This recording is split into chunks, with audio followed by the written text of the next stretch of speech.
నా తప్పు తెలుసుకున్నానని చెప్పడానికి చాలా సంస్కారం ఉండాలి. అదంతా తేలిగ్గా ఏం రాదు. తప్పు తెలుసుకున్నానన్న వాడు ఒకడు ఎదురుగుండా ఉన్నాడు, పొంగిపోయాడంతే గణపతి. చాలరా, నీ తప్పు తెలుసుకున్నావు. నృత్యం చేశాడు ఆయన. నృత్య గణపతి స్వరూపం వచ్చింది. అంటే ఇప్పుడు ఆయన ఎంత ప్రసన్నహృదయుడు. తనకి కలిసి రాలేదు, అవతలవాడు తప్పు తెలుసుకున్నాడు, ఆయన పొంగిపోయాడు. అలాంటి వాడి కాళ్ళు పట్టుకోవడానికి నీకేమిటి కష్టం? అందుకని నృత్య గణపతి. సంస్కృతి వర్ధిల్లినంత కాలం, సంస్కృతి దేశంలో నిలబడినంత కాలం, వ్రణముల వంటి దుర్మార్గులు కొంతమంది బయలుదేరిన, శరీరానికి కలిగేటటువంటి పీడ సంబంధమైనటువంటి వ్యాధుల వంటి కొంతమంది దురాచార తత్పరులు ప్రవర్తిల్లిన, దాని వలన సంస్కృతికి వచ్చేటటువంటి దోషం ఉండదు. అది దిద్దబడుతుంది, సంస్కృతి నిలబడుతుంది. సంస్కృతే నశించిపోయిందనుకోండి, ఆ సంస్కృతికి అవకాశం లేకుండా పోయిందనుకోండి, క్రమక్రమంగా దేశ సంస్కృతి కబళింపబడిందనుకోండి, అప్పుడు అసలు గుండెకాయ మీదే దాడి జరుగుతోంది. ఇక ఆ దేశము ఉన్నప్పటికీ ఆ దేశ సంస్కృతి చిన్నాభిన్నమైపోయిన నాడు, రూపు మాసిపోయిన నాడు, ఆ దేశపు కీర్తి తరిగిపోతుంది, ప్రజలలో విచ్చలవిడితనం పెరిగిపోతుంది. అది చిట్ట చివరికి అనాచారానికి, పతనానికి కారణమవుతుంది. అందుకే సంస్కృతి అనేటటువంటి మాట పట్ల, ఆ దేశంలో ఉండేటటువంటి కళల పట్ల అటువంటి శ్రద్ధాసక్తులను రాజులు పరిపాలించనివ్వండి, ప్రజాస్వామిక ప్రభుత్వాలు పరిపాలించనివ్వండి, విశేషమైనటువంటి ప్రాధాన్యతనిచ్చి కాపాడుకోవడం ఒకెత్తైతే, ప్రజలు తమంత తాముగా తమ కళల పట్ల, తమ సంస్కృతి పట్ల జాగరూకులై దాన్ని రక్షించుకునేటటువంటి ప్రయత్నం చెయ్యడం ప్రధానమైనటువంటి అంశంగా ఎప్పుడూ కూడా ప్రకాశిస్తూ ఉంటుంది. ఇందులో మీరు భారతీయ సంస్కృతికి సంబంధించినటువంటి వైభవంలో మీరు ఏది చూడండి, రెండు అంశములు ఇమిడి ఉంటాయి. పైకి బాహ్యంలో మనోరంజకత్వం ఉంటుంది. రంజకత్వం లేకుండా అసలు కళ ఉండదు. మనసుని రంజింప చెయ్యాలి, అందుకని మనోరంజకత్వం ఉంటుంది. కేవలం మనసుని రంజింప చేయడం కోసం హద్దు లేకుండా, పరిధి దాటిపోయి, అర్థం లేకుండా ఎంత దిగజారుడుతనానికైనా కిందకొచ్చేసి, ఇదిగో ఇప్పుడు మేము అవతల వారి యొక్క మనసు రంజింప చేయగలిగాము అన్న మాట అనడం మాత్రం ఇక్కడ కళల యందు ఉండదు. బాహ్యమునందు కళ యొక్క ప్రయోజనం మనోరంజకత్వమైన, తుట్టతుల ప్రయోజనం మాత్రం పరమేశ్వరుడి యందు ఐక్యమవడం. ఈ దేశ సంస్కృతికి ఉన్న గొప్పతనం అంతా ఎక్కడుంది అంటే, భగవంతుణ్ణి విశ్వసించి వాడొకడున్నాడు అని నమ్మి వాడి యందు కలిసిపోవడానికి ప్రయత్నించడం. మనుష్య శరీరం అంత తేలికగా లభ్యమయ్యేటటువంటిది కాదు.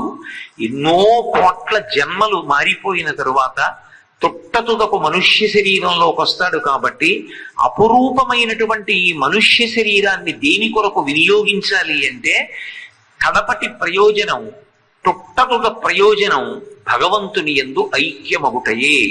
దాని కొరకు ఉపాసన, దాని కొరకు అనుష్ఠానము, దాని కొరకు సాధన, దాని కొరకు సమస్తమైన కళలు, దాన్ని అందించడానికి సంస్కృతి తప్ప తద్భిన్నమైనటువంటి రీతిలో కేవల మనోరంజకత్వం కోసమని దేనిని ప్రతిపాదన చేయరు. అందుకే నవరసాలు ఉంటాయి, కానీ నవరసాల యొక్క చిట్ట చివరి ప్రయోజనం ఏమిటి అంటే, భక్తి మార్గంలో మనిషిని ప్రయాణింపచేసి, భక్తితో కూడినటువంటి కర్మాచరణలు చేసి చేసి చేసి చేసి చేసినటువంటి కారణం చేత ప్రీతి పొందినటువంటి భగవంతుడు ఆ వ్యక్తికి చిత్తశుద్ధినిస్తే, చిత్తశుద్ధి ఎక్కడ ఉందో అక్కడ పాత్రత ఉన్నది కనుక భగవంతుడు జ్ఞానాన్ని కటాక్షిస్తే, ఆ జ్ఞానము చేత మళ్ళీ పుట్టవలసిన అవసరం లేని పునరావృత్తి రహిత శాశ్వత శివ సాయుధ్య స్థితి కొరకు కళలు ఉపయోగపడతాయి, సంస్కృతి ఉపయోగపడుతుంది తప్ప కేవలం మనోరంజకత్వం కోసమే కళలని, సంస్కృతిని ఉపయోగించడం ఈ దేశము యొక్క ఆచారము కాదు. అందుకే ప్రపంచంలో ఎన్ని దేశాలు ఉండనివ్వండి, ఈ దేశానికి అంత గొప్పతనం ఎందుకు వచ్చింది అంటే, ఈ దేశంలో ఉండేటటువంటి ప్రజలు దేన్ని అనుష్ఠించనివ్వండి, ఏ కళని అభ్యాసం చేయనివ్వండి, ఏది పాటించనివ్వండి, పరమ ప్రయోజనం మాత్రం భగవంతుని యందు చేరుటయే. అది విడిచిపెట్టిన నాడు ఆ జీవితానికి అర్థం ఏమి ఉండదు. మీరు సంగీతమే తీసుకోండి. మనం బాహ్యంలో సంగీతము అంటే కంఠంతో పాట పాడడము అని అనుకుంటాం, కానీ శాస్త్రం అలా చెప్పలేదు. సంగీతం అనగా ఏమి అంటే వాద్యం, నృత్యంచ, ఘోషంచ, ఈ మూడు కలిపి సంగీతం ఇది ఉచ్యతే అని చెప్పింది. వాద్యం, నృత్యంచ, గీతంచ.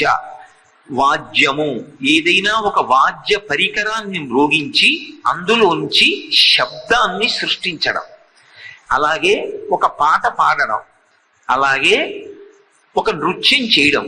ఈ మూడిటికి కలిపి సంగీతం అని పేరు తప్ప సంగీతము అంటే కేవలం ఒక కంఠముతో పాడేటటువంటి పాట ఒక్కదాన్ని సంగీతము అని పిలవలేదు. అందుకే ఇది అంతా కూడా దేన్ని ఇస్తుంది అంటే శబ్దము సహకారముగా స్వీకరించి అయినా భగవత్తత్వాన్ని ఆవిష్కరిస్తుంది, లేదా శబ్దమును సృజిస్తుంది. శబ్దమునకు ధ్వనికి ప్రధానమైనటువంటి తేడా ఉంటుంది. ధ్వని అన్నాను అనుకోండి, అది అర్థాన్ని ప్రతిపాదన చేయదు. ఒక పసిపిల్లవాడు ఆడుకుంటూ ఆడుకుంటూ ఏదో ఉంగా అన్నాడు అనుకోండి, ఆ వచ్చినటువంటి ధ్వనికి అర్థం ఏమిటి అని అడిగారు అనుకోండి, దానికి అర్థం ఏమి ఉండదు. ఏ అర్థాన్ని ప్రతిపాదన చేయకపోతే ధ్వని అంటారు. అర్థాన్ని ప్రతిపాదిస్తే దాన్ని శబ్దము అంటారు. సనాతన ధర్మము యొక్క జీవం అంతా ఎక్కడుంటుంది అంటే శబ్దము మీద ఆధారపడి ఉంటుంది. వేదమునకు కూడా శబ్దమనే పేరు, అందుకే శబ్దరాశి అని పిలుస్తారు వేదాన్ని. అటువంటి వేదంలో ఏ శబ్దానికి పట్టాభిషేకం చేశారో, శబ్ద బ్రహ్మమయీ, చరాచరమయీ, జ్యోతిర్మయీ, వాంగ్మయీ అని సరస్వతీదేవిని ప్రార్థన చేశారో, అటువంటి ఆ తల్లి స్వరూపమైనటువంటి శబ్దమునందు సంగీతమునకు ఒక ప్రత్యేకమైనటువంటి ప్రాధాన్యత. మీరు భారతీయమైనటువంటి సంగీతాన్ని పరిశీలనం చెయ్యండి, దాని యొక్క తాత్పర్యము, దాని యొక్క చరమ ప్రయోజనమేమి అంటే పరమేశ్వరుణ్ణి చేరుకొనుటయే. అందుకే నాదోపాసనము అంటారు. నాదోపాసనం అంటారు తప్ప రంజకత్వం కోసం పాట పాడుతున్నాను అనరు. నాదోపాసన అంటే సమస్త శబ్దము ఎక్కడి నుంచి పుడుతోందో దాన్ని నాదం అంటారు. స్వరము, శృతి ఈ రెండు వేరువేరుగా ఉండేటటువంటి ఆస్తిక్య బుద్ధిని విడిచిపెట్టేసి రెండు ఒకటైపోయి అణిగిపోయి హృదయ కుహరంలోకి చేరిపోతే గాయకుడు నిశ్శబ్దంలో ఆ లోపల అనుభవించగలిగినటువంటి స్థితికి నాదమని పేరు. అందుకే ఆ నాదాన్ని ఉపాసన చేస్తారు. ఆ నాదోపాసన ద్వారా చిట్ట చివరికి పరమేశ్వరుణ్ణి చేరుకుంటారు. సంగీతము యొక్క ప్రధాన ప్రయోజనం అదే. అందుకే త్యాగరాజస్వామి సంగీత త్రయంలో ప్రధానమైనటువంటి వ్యక్తి. త్యాగరాజస్వామి, ముత్తుస్వామి దీక్షితార్, శ్యామశాస్త్రి గారు, ఈ ముగ్గురిని సంగీత త్రయం అని పిలుస్తాం. అటువంటి త్యాగరాజు గారు పరమశివుని యొక్క అనుగ్రహం చేత పుట్టినటువంటి కారణజన్ములు. జీవితం అంతా రామచంద్రమూర్తిని ఉపాసన చేసిన వారు. రామోపాసన చేశారు అంటే దాని అర్థం శివద్వేషి అని కాదు.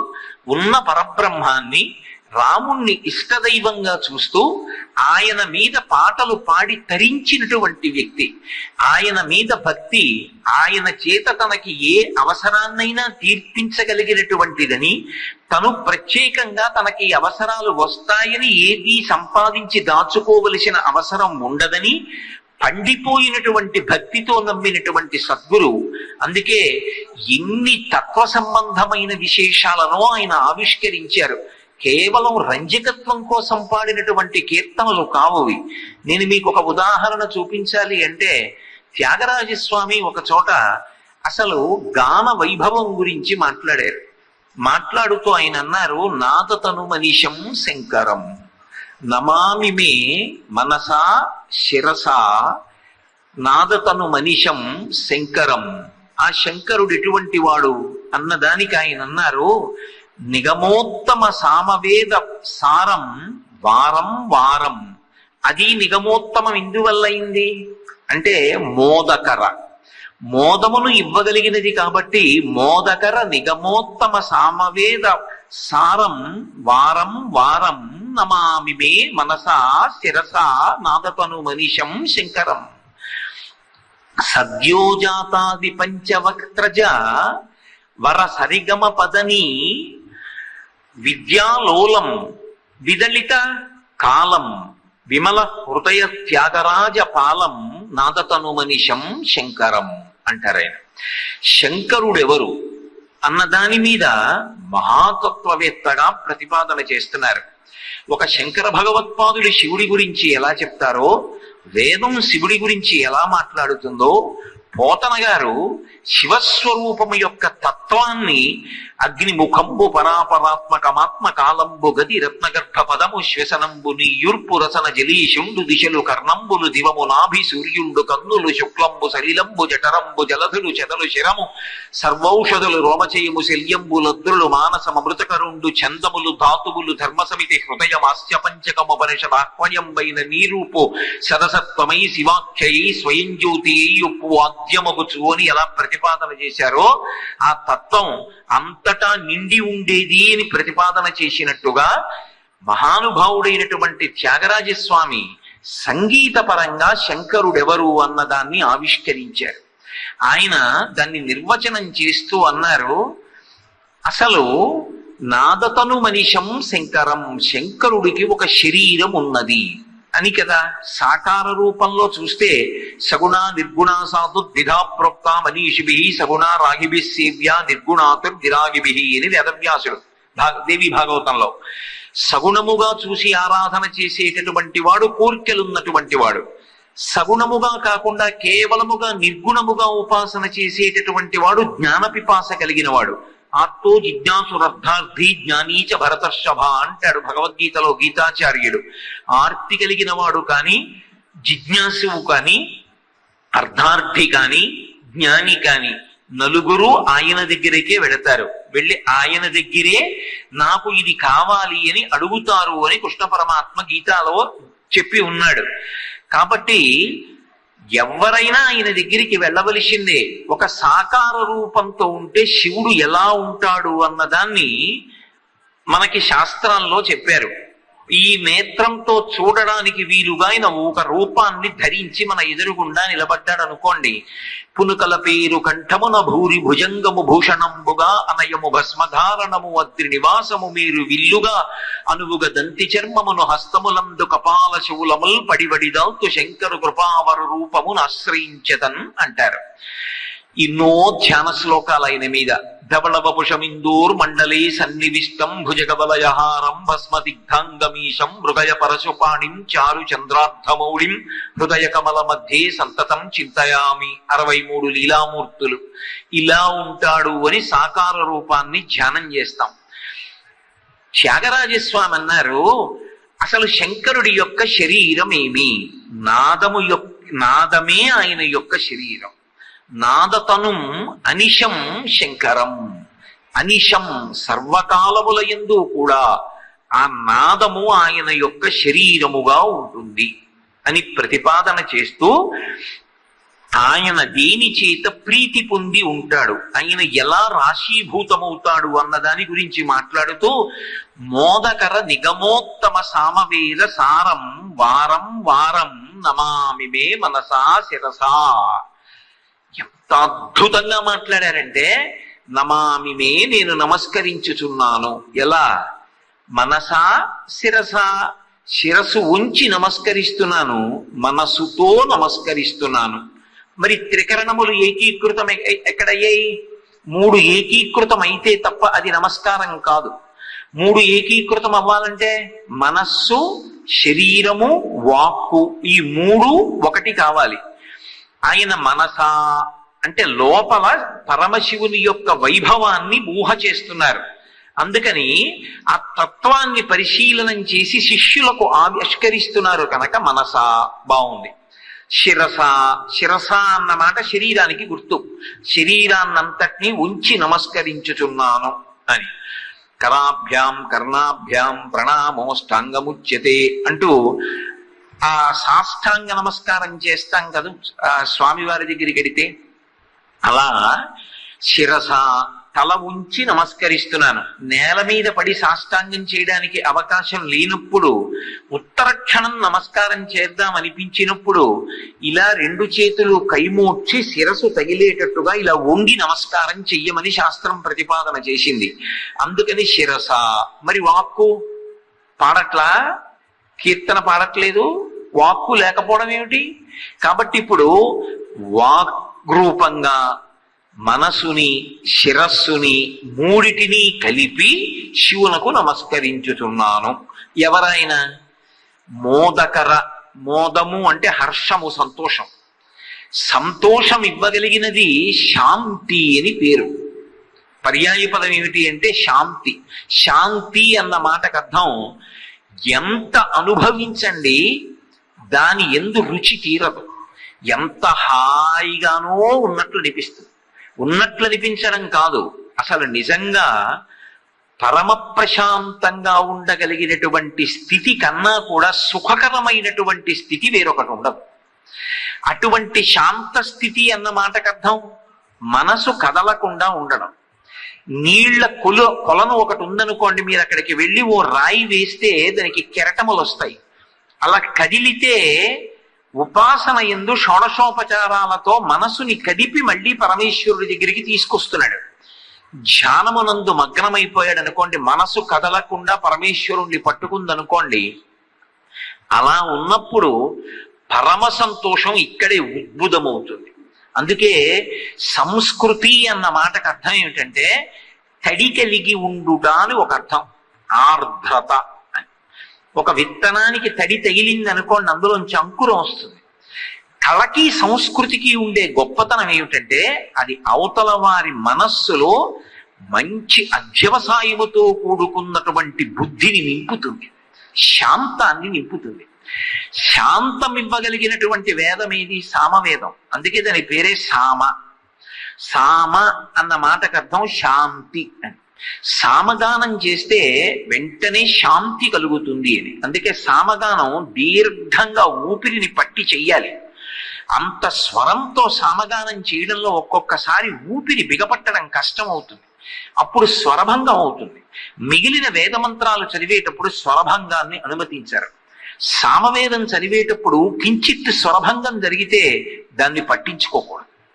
ఎందుకంటే ఊపిరిని అంత దమ్ము పట్టి అంత జాగ్రత్తగా అంత దీర్ఘంగా పలుకుతారు సామవేదం దగ్గరికి వచ్చేటప్పటికి.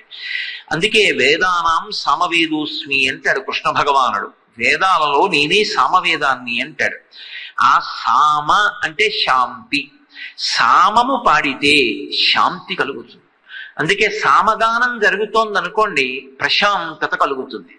సంగీతము సామవేదంలోంచి వచ్చింది. అందుకే సంగీతం యొక్క ఉత్తరక్షణ ఫలితం ఏమిటి అంటే అవతలవాడు ప్రశాంత పడతాడు. ఎవరు ప్రశాంత పడతారు అంటే ఎప్పుడూ అస్థిమితంగా ఉండేవాళ్ళు ప్రశాంత పడతారు.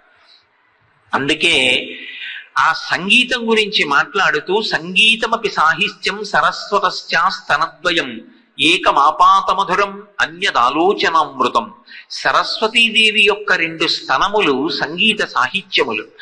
సంగీతమనబడేటటువంటి స్తనంలోంచి వచ్చేటటువంటి పాలు అవతల వాడికి ఏ విధమైనటువంటి ప్రజ్ఞ ఉన్నది అన్నదానితో సంబంధం లేకుండా సంతోషాన్ని ఇస్తాయి.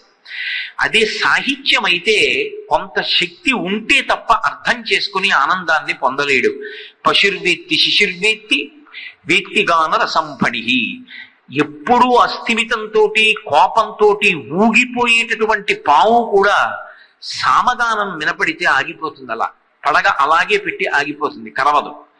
అలాగే శిశుర్వేత్తి ఎప్పుడూ అస్థిమితంగా కదిలిపోతూ ఏడుస్తూ అటు తిరుగుతూ ఇటు తిరుగుతూ అది పట్టుకుని ఇది పట్టుకుని ఈ అల్లరి చేసి ఆ అల్లరి చేసేటటువంటి పిల్లలు కూడా సామగానం వినపడితే అలా ఉండిపోతారు. అలా ఉండిపోయి ఎంతో సంతోషాన్ని పొందుతారు. ఆఖరికి బుద్ధి లేనటువంటి జీవులు కూడా అటువంటి సంగీతం వినపడుతుంటే ప్రసన్నత్వాన్ని పొందుతాయి. కారణం అది సామవేదంలోంచి రావడం, అది శాంతికారకం. ఇది భారతీయ సంగీతానికి ఉన్న గొప్పతనం, ఇది భారతీయ సంస్కృతికి పునాది. దీని కొరకు సంగీతం అంటే శాంతికారకము కావడానికి సంగీతం తప్ప అది విని మనసులో అశాంతి కలగడానికి ఇక్కడ సంగీతము సాధనము కాదు. అందుకే అటువంటి మోదకర నిగమోత్తమ, నిగమములంటే వేదములు, వేదములలో ఉత్తమము సామవేదము, అటువంటి సామవేద సారం, ఆ సామము యొక్క సారమే పరమశివుడు. అందుకే ఆయన నటరాజుగా నిలబడ్డాడు అనుకోండి, సమస్త కళలు ఆయన నుంచి ఉద్భవిస్తాయి, అన్ని కళలు ఆయన నుండే వచ్చాయి. ఈశాన సర్వ విద్యానాం ఈశ్వర సర్వభూతానాం బ్రహ్మాధిపతి బ్రహ్మణోధిపతి బ్రహ్మ శివో మే అస్తు సదాశివోం. అన్ని కళలు ఆయనలోంచి వచ్చాయి. అంత వేగంగా నృత్యం చేస్తాడని ఆయన రజోగుణ తమో గుణాలకు ఏమైనా వశపడతాడనుకుంటున్నారా?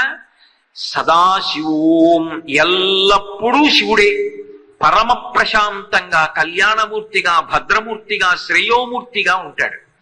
అలా ఉండగలగడం రాశీభూతమైనటువంటి సామవేద సారము శివుడే.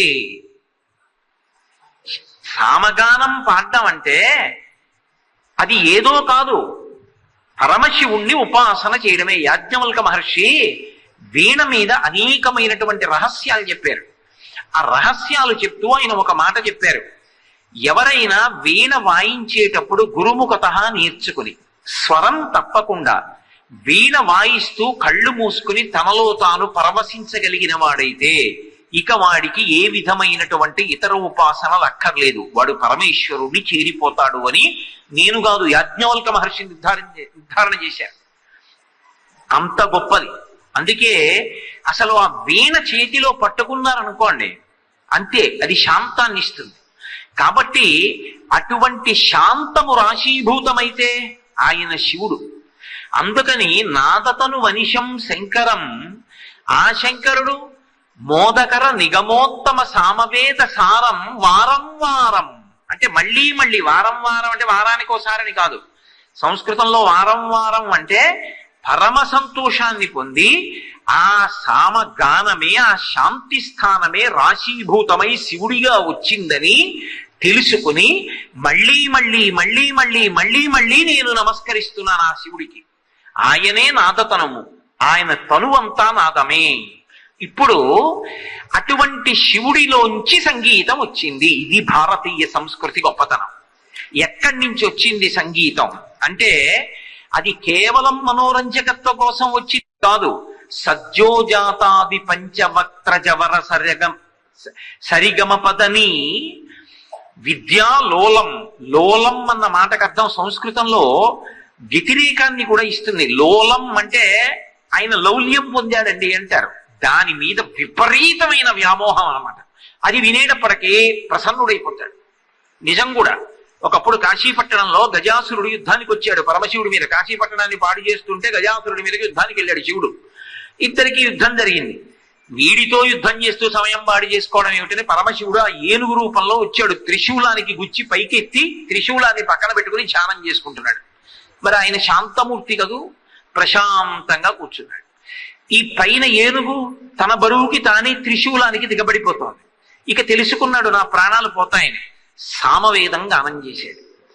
వెంటనే పరమశివుడు ప్రసన్నుడై తలెత్తిలా చూశాడు. ఎంత బాగా తిరివేవురా సామవేదం అన్నాడు. సామగానం, సామం గానం చేస్తారు. సంతోషపడి చూశాడు. చూసేటప్పటికి ఆయన అన్నాడు, శంకర నాదొక కోరిక, దీనికి రక్తం ఇప్పుడు కూడా ఇంకకూడదు, మాంసము ఎండిపోకూడదు, ఈ తోలు ఎండి గట్టిపడకూడదు, దుర్గంధము ఇష్టము కాకూడదు. దీన్ని నువ్వు ఎప్పుడూ కట్టుకుని కాశీపట్టణంలో తిరుగుతూ ఉండాలి. నా శరీరం వదిలేశాక తోలు ఒలిచి నువ్వు కట్టుకోవాలి. ఇది నా కోరిక అన్నాడు. తథాస్తు అన్నాడంతే. అందుకని ఏనుగు తోలు ఒలిచి కట్టుకుని కృత్తివాసేశ్వరుడన్న పేరుతో కాశీపట్టణంలో వెలిశాడు. ఇప్పటికీ మీరు ఆ శివలింగం దగ్గరికి వెడితే ఏనుగు పృష్ఠభాగం ఎలా ఉంటుందో అలాగే ఉంటుంది ఆ శివలింగం. కాబట్టి ఆయన మహానుభావుడై సాక్షాత్తు సంగీతమే వచ్చి రాశీభూతమై నిలబడితే ఎలా ఉంటుందో అటువంటి సామగాన సారముగా నిలబడినటువంటి శివుడు ఆ నాదమును తనువుగా పొందిన వాడికి వారం వారం మళ్ళీ మళ్ళీ నమస్కరిస్తున్నాను. సంగీతం అంతా దేని మీద ఆధారపడింది? సప్తస్వరాల మీద ఆధారపడింది. సా రి గ మ ప ద ని. ఈ 7 స్వరాలు ఎక్కడి నుంచి వచ్చాయి? ఇది భారతీయ సంగీతం యొక్క గొప్పతనం, ఇది భారతీయ సంస్కృతి గొప్పతనం. త్యాగరాజస్వామి అన్నారు, సద్యోజాతాది పంచవక్త్ర జ. జ అంటే సంస్కృతంలో పుట్టడం. నీరజ అన్నాను అనుకోండి, నీటి నుండి పుట్టినది తామర పువ్వు. అలా సద్యోజాతాది పంచవక్త్రజ. పరమశివుడికి 5 ముఖాలు. సద్యోజాతము, అఘోరము, తత్పురుషము, వామదేవము, పైన ఉండేటటువంటి ముఖం ఈశానము. 5 ముఖాలు ఇలా ఉండవు ఆయనకి, బ్రహ్మగారికి ఉన్నట్టు. ఒకప్పుడు పరమశివుడు తెంపేశాడు. 5వ ముఖం పైకి ఉంటుంది, దాన్ని ఈశానం అంటారు. అది మోక్షకారకం అవుతుంది. 5 ముఖాలతో ఉంటాడు పరమశివుడు. అసలు ఈ సప్తస్వరాలు ఎక్కడి నుంచి వచ్చాయో తెలుసా? పరమశివుని యొక్క ముఖాల్లోంచి వచ్చాయి. వేదం ఎక్కడి నుంచి వచ్చింది? భగవంతుని యొక్క ముఖంలోంచి వచ్చింది. అందుకే అపౌరుషేయము, ఎవరి చేత రచింపబడినది కాదు. శృతి, గురువు గారి దగ్గర స్వరంతో మంత్రాన్ని విని శిష్యుడు నేర్చుకుంటాడు వేదాన్ని. అంతేగాని మంత్రాలు పుస్తకాల్లో రాసుకుని చదువుకోరు ఎక్కడాను. అటువంటిది వేదము ఎలా భగవంతుని యొక్క ముఖము నుండి వచ్చినదో, అలాగే సంగీతం అంతా కూడా ఏ 7 స్వరాల మీద ఆధారపడిందో ఆ 7 స్వరాలు పరమశివుని యొక్క 5 ముఖములు. సద్యోజాతాది పంచవక్త్రజ, సద్యోజాతము మొదలైనటువంటి 5 ముఖముల నుండి వచ్చాయి. బాగుంది. 5 ముఖముల నుండి వస్తే మరి 7 స్వరాలు ఉన్నాయిగా. ఏ స్వరం పరమశివుని యొక్క ముఖంలోంచి వచ్చింది? ఏ ముఖం పరమశివుని యొక్క ముఖంలోంచి రాకుండా ఉన్నవి 2 ఉన్నాయి. ఎందుకని? అవి పరమశివుని ముఖంలోంచి వచ్చాయి. అంటే వాటికన్నా ముందు శివుడు ఉన్నాడుగా. అంటే 2 స్వరాలు ఏవో పరమశివుని యొక్క ముఖంలోంచి వచ్చినవి కావా? లేకుంటే 7 స్వరాలు పరమశివుని యొక్క 5 ముఖాల్లోంచి వస్తే ఏదైనా ఒక ముఖంలోంచి ఒకటి కన్నా ఎక్కువ స్వరాలు వచ్చాయా? అంటే దానికి ఒక ప్రధానమైన కారణం ఒకటి చెప్తారు. భారతీయ సంగీతం ఎంత గొప్పదో చెప్పడానికి. సప్తస్వరాలకి షడ్జము, రిషభము, అలాగే గాంధారము, మధ్యమము, పంచమము, దైవికము, దైవతము, నిషాదము అని 7 స్వరాలు. ఈ 7 స్వరాలనే సా రి గా మా పా దా ని అని పిలుస్తారు. ఇందులో షడ్జం చెప్పినప్పుడు షడ్జస్వరం నెమలి యొక్క అరుపులోంచి, అది చేసేటటువంటి శబ్దంలోంచి వచ్చింది అని. దానికి ఆధారం ఏది అంటే నెమలి యొక్క శబ్దం షడ్జం రావడానికి. షడ్జం తర్వాతది రిషభం. రిషభం ఎద్దు యొక్క ధ్వనిలోంచి వచ్చింది, ఎద్దు యొక్క శబ్దంలోంచి వచ్చింది అని. అలాగే గాంధారం. గాంధారం దగ్గరికి వచ్చేటప్పటికి అది మేక యొక్క శబ్దంలోంచి వచ్చింది అని. అలాగే మధ్యమం. మధ్యమం క్రౌంచపక్షి యొక్క శబ్దంలోంచి వచ్చింది అని. పంచమం కోయిల యొక్క కూతలోంచి, కోయిల పాటలోంచి వచ్చింది, కోయిల యొక్క శబ్దంలోంచి వచ్చింది అని. దైవతం, అది గుర్రం యొక్క శబ్దంలోంచి వచ్చింది ఆ స్వరము అని. నిషాదము ఏనుగు యొక్క శబ్దంలోంచి వచ్చింది అని. ఇవి 7 సా రి గా మా పా దా ని అని 7 స్వరాలుగా పిలువబడతాయి. వీటి ఆరోహణ అవరోహణే భగవంతుడి నుంచి విడిపోతే అవరోహణ, మళ్ళీ పైకి ఎక్కితే ఆరోహణ ఈశ్వరుని యందు ఐక్యం అవడం. దానికి సంగీతం పనికి రావాలి అని. ఇందులో 5 స్వరాల్లో 2 స్వరాలు మాత్రం షడ్జం, పంచమం, ఈ 2 శివుని యొక్క 5 ముఖాల్లోంచి రాలేదు. మిగిలిన 5 శివుని యొక్క 5 ముఖాల్లోంచి వచ్చాయి. ఆ రెండు పరమశివుడు ఎప్పుడున్నాడో అప్పుడే ఉన్నాయి ఆ 2 స్వరాలు. అందుకే షడ్జం, పంచమం ప్రకృతి స్వరాలు, మిగిలిన 5 వికృతి స్వరాలు. వికృతి స్వరాలు శివుని యొక్క ముఖంలోంచి వచ్చాయి. ప్రకృతి స్వరాలు 2 అనాది, అవి ఎప్పుడున్నాయో ఎవ్వరికీ తెలియదు. భగవంతుడు ఎప్పుడున్నాడని నువ్వు పిలుస్తున్నావో ప్రకృతి స్వరాలు 2 కూడా సాప, ఈ 2 అలాగే అనాదిగా ఎప్పటి నుంచో ఉన్నాయి. కాబట్టి సద్యోజాతాది పంచవక్త్రజ వర సరిగమ పదని సప్తస్వర విద్యాలోలం విదలిత కాలం. కాలుణ్ణి కూడా చంపినటువంటి వాడు, కాలాతీతుడైన వాడు, యముణ్ణి కూడా చంపినటువంటి వాడైనటువంటి శివుడున్నాడే, ఆయన విమల హృదయ త్యాగరాజ పాలం. విమలమైనటువంటి మనస్సున్న త్యాగరాజుని పరిపాలించేటటువంటి నాదతను మనిషం శంకరం నమామిమే మనసా శిరస. అంటే ఇప్పుడు భారతీయ సంగీతానికి ఆధారభూతములైనటువంటి సప్తస్వరాల్లో 2 స్వరాలు ప్రకృతి స్వరాలు ఎప్పుడున్నాయి? భగవంతుడు ఎప్పుడు ఉన్నాడని నువ్వు పిలుస్తున్నావో ఆ 2 స్వరాలు కూడా అప్పుడే ఉన్నాయి. అంటే భారతీయ సంగీతము ఎంత అనాది అయినటువంటి సంగీతం. అందుకే మంగళంపల్లి బాలమురళీకృష్ణ గారు ఒకప్పుడు ఫ్రాన్స్ వెళ్ళారు. ఫ్రాన్స్ వెళ్ళి కచేరీ చేస్తున్నారు. చేస్తుండగా ఒక అతను ఫ్రెంచి భాషలో అప్పటికప్పుడు ఒక పాట రాశాడు. పాట రాసి బాలమురళీకృష్ణ గారికి ఇచ్చాడు. ఇచ్చి ఈ పాట పాడండి అన్నాడు. భారతీయ సంగీతంలో శాస్త్రీయ సంగీతానికి అది ఇముడుతుందా? వెంటనే ఆయన ఒకసారి రాసిన పాట చదివారు. చదివి భారతీయ సంగీతంలో సప్తస్వరాల్లోకి రాగాలలోకి తాళంలోకి దాన్ని తీసుకొచ్చి ఫ్రెంచి భాషలో వ్రాయబడినటువంటి దాన్ని అత్యద్భుతంగా ఆలాపన చేశారు. అద్భుతంగా గానం చేశారు. ఫ్రెంచి ప్రభుత్వం తెల్లబోయింది. ఫ్రెంచి దేశస్థులు తెల్లబోయి ఆయనకి గొప్ప బిరుదిచ్చి సత్కరించారు. భారతీయ సంగీతములోనికి ఇవ్వడనటువంటి ఇతర సంగీతము లేదు. భారతీయ సంగీతము వ్యగ్ర సంగీతములలోకి ఇవ్వడదు. అది మన దేశ సంస్కృతి యొక్క గొప్పతనం. అటువంటి సంస్కృతికి మనం వారసులం అన్నప్పుడు ఒక త్యాగరాజస్వామికి, ఒక ముత్తుస్వామి దీక్షితారికి, ఒక శ్యామశాస్త్రికి, ఒక బాలమురళీకృష్ణ గారికి నమస్కారం చేయకుండా ఎలా ఉండగలం? అది మన గొప్పతనం. అది నాదతను మనిషం శంకరం. ఆ శంకరుడి యొక్క శరీరము నాదము. అందుకే శంకరాచార్యుల వారైతే శివానంద లహరిలో అంటారు సంధ్యారంభ విజృంభితం అంటారు. సంధ్య అంటే చీకటి వెళ్ళిపోయి సూర్యుడు వస్తున్నాడు అనుకోండి, ఆ మధ్యలో ఉన్నటువంటి కాలంలో ఆకాశం ఎర్రబడుతుంది, ప్రాతః సంధ్య. మధ్యాహ్నం నడినెత్తి మీదకి వస్తాడు, అప్పుడు మాధ్యాహ్నిక సంధ్య.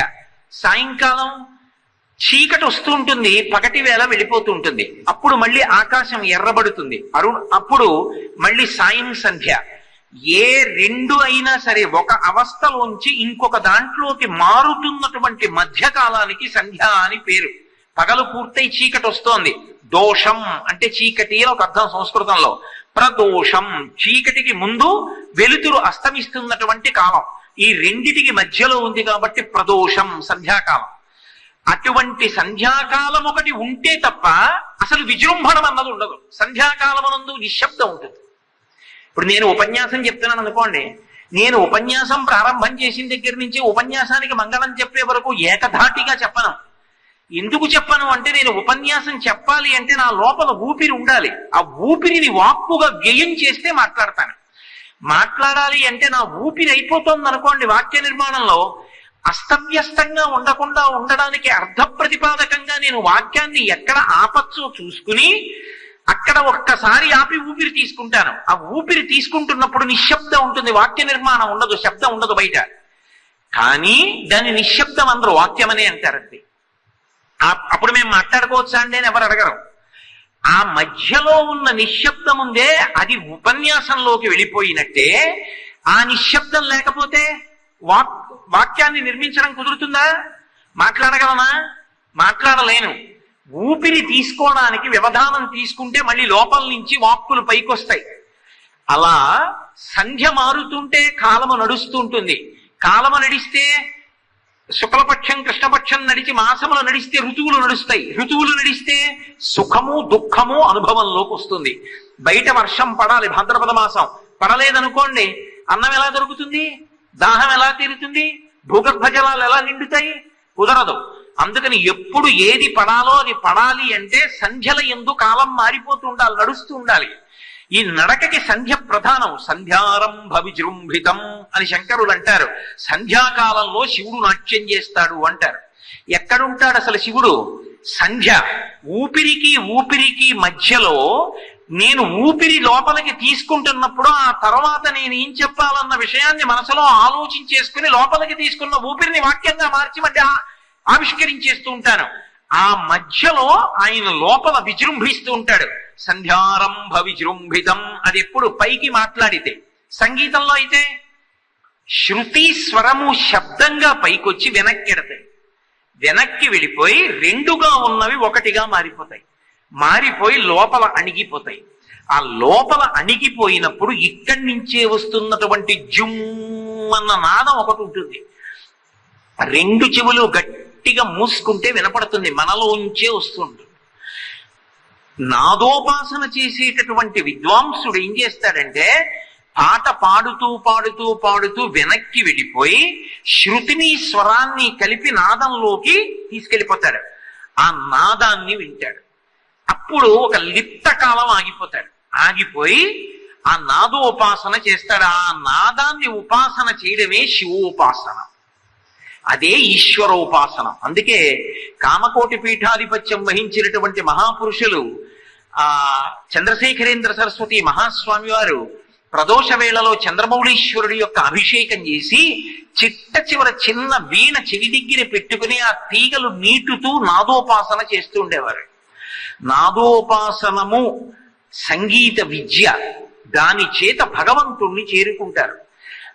అంత గొప్ప స్థితి దేనికి ఉన్నది? భారతీయ సంగీతమునకున్నది. అందుకే అది సంస్కృతిగా వికసనాన్ని ఇస్తుంది. ఎక్కడ సంగీతాన్ని పరమ సంతోషంతో పాడుకునేటటువంటి అలవాటు ఉన్నదో అక్కడ రెండు లక్షణములు పొటమరిస్తాయి. మీరు ఎప్పుడైనా బాగా గమనించండి. ఒకటి, భక్తి చేత అద్భుతమైనటువంటి దర్శనము కలిగి భావములుగా ప్రకటనములవుతాయి, వాగ్గేయకార స్థితి ఏర్పడుతుంది. రెండు, తాను ఆ పాట పాడుతున్నప్పుడు దానిలో రమించిపోయి వెనక్కెళ్ళి నాదమునందు నిలబడిపోతాడు, ఒకటైపోయి. అందుకే ఆ భావుకత్వం ఏర్పడినప్పుడు ఆయన ఎంత స్థాయికి వెడతాడంటే కవయా నిరంకుశ అంటారు. అపారే కావ్య సంసారే కవిరేవ ప్రజాపతి యథాస్మై రోచతే విశ్వం తథైతత్ పరివర్తతే. కవి బ్రహ్మ లాంటి వాడు.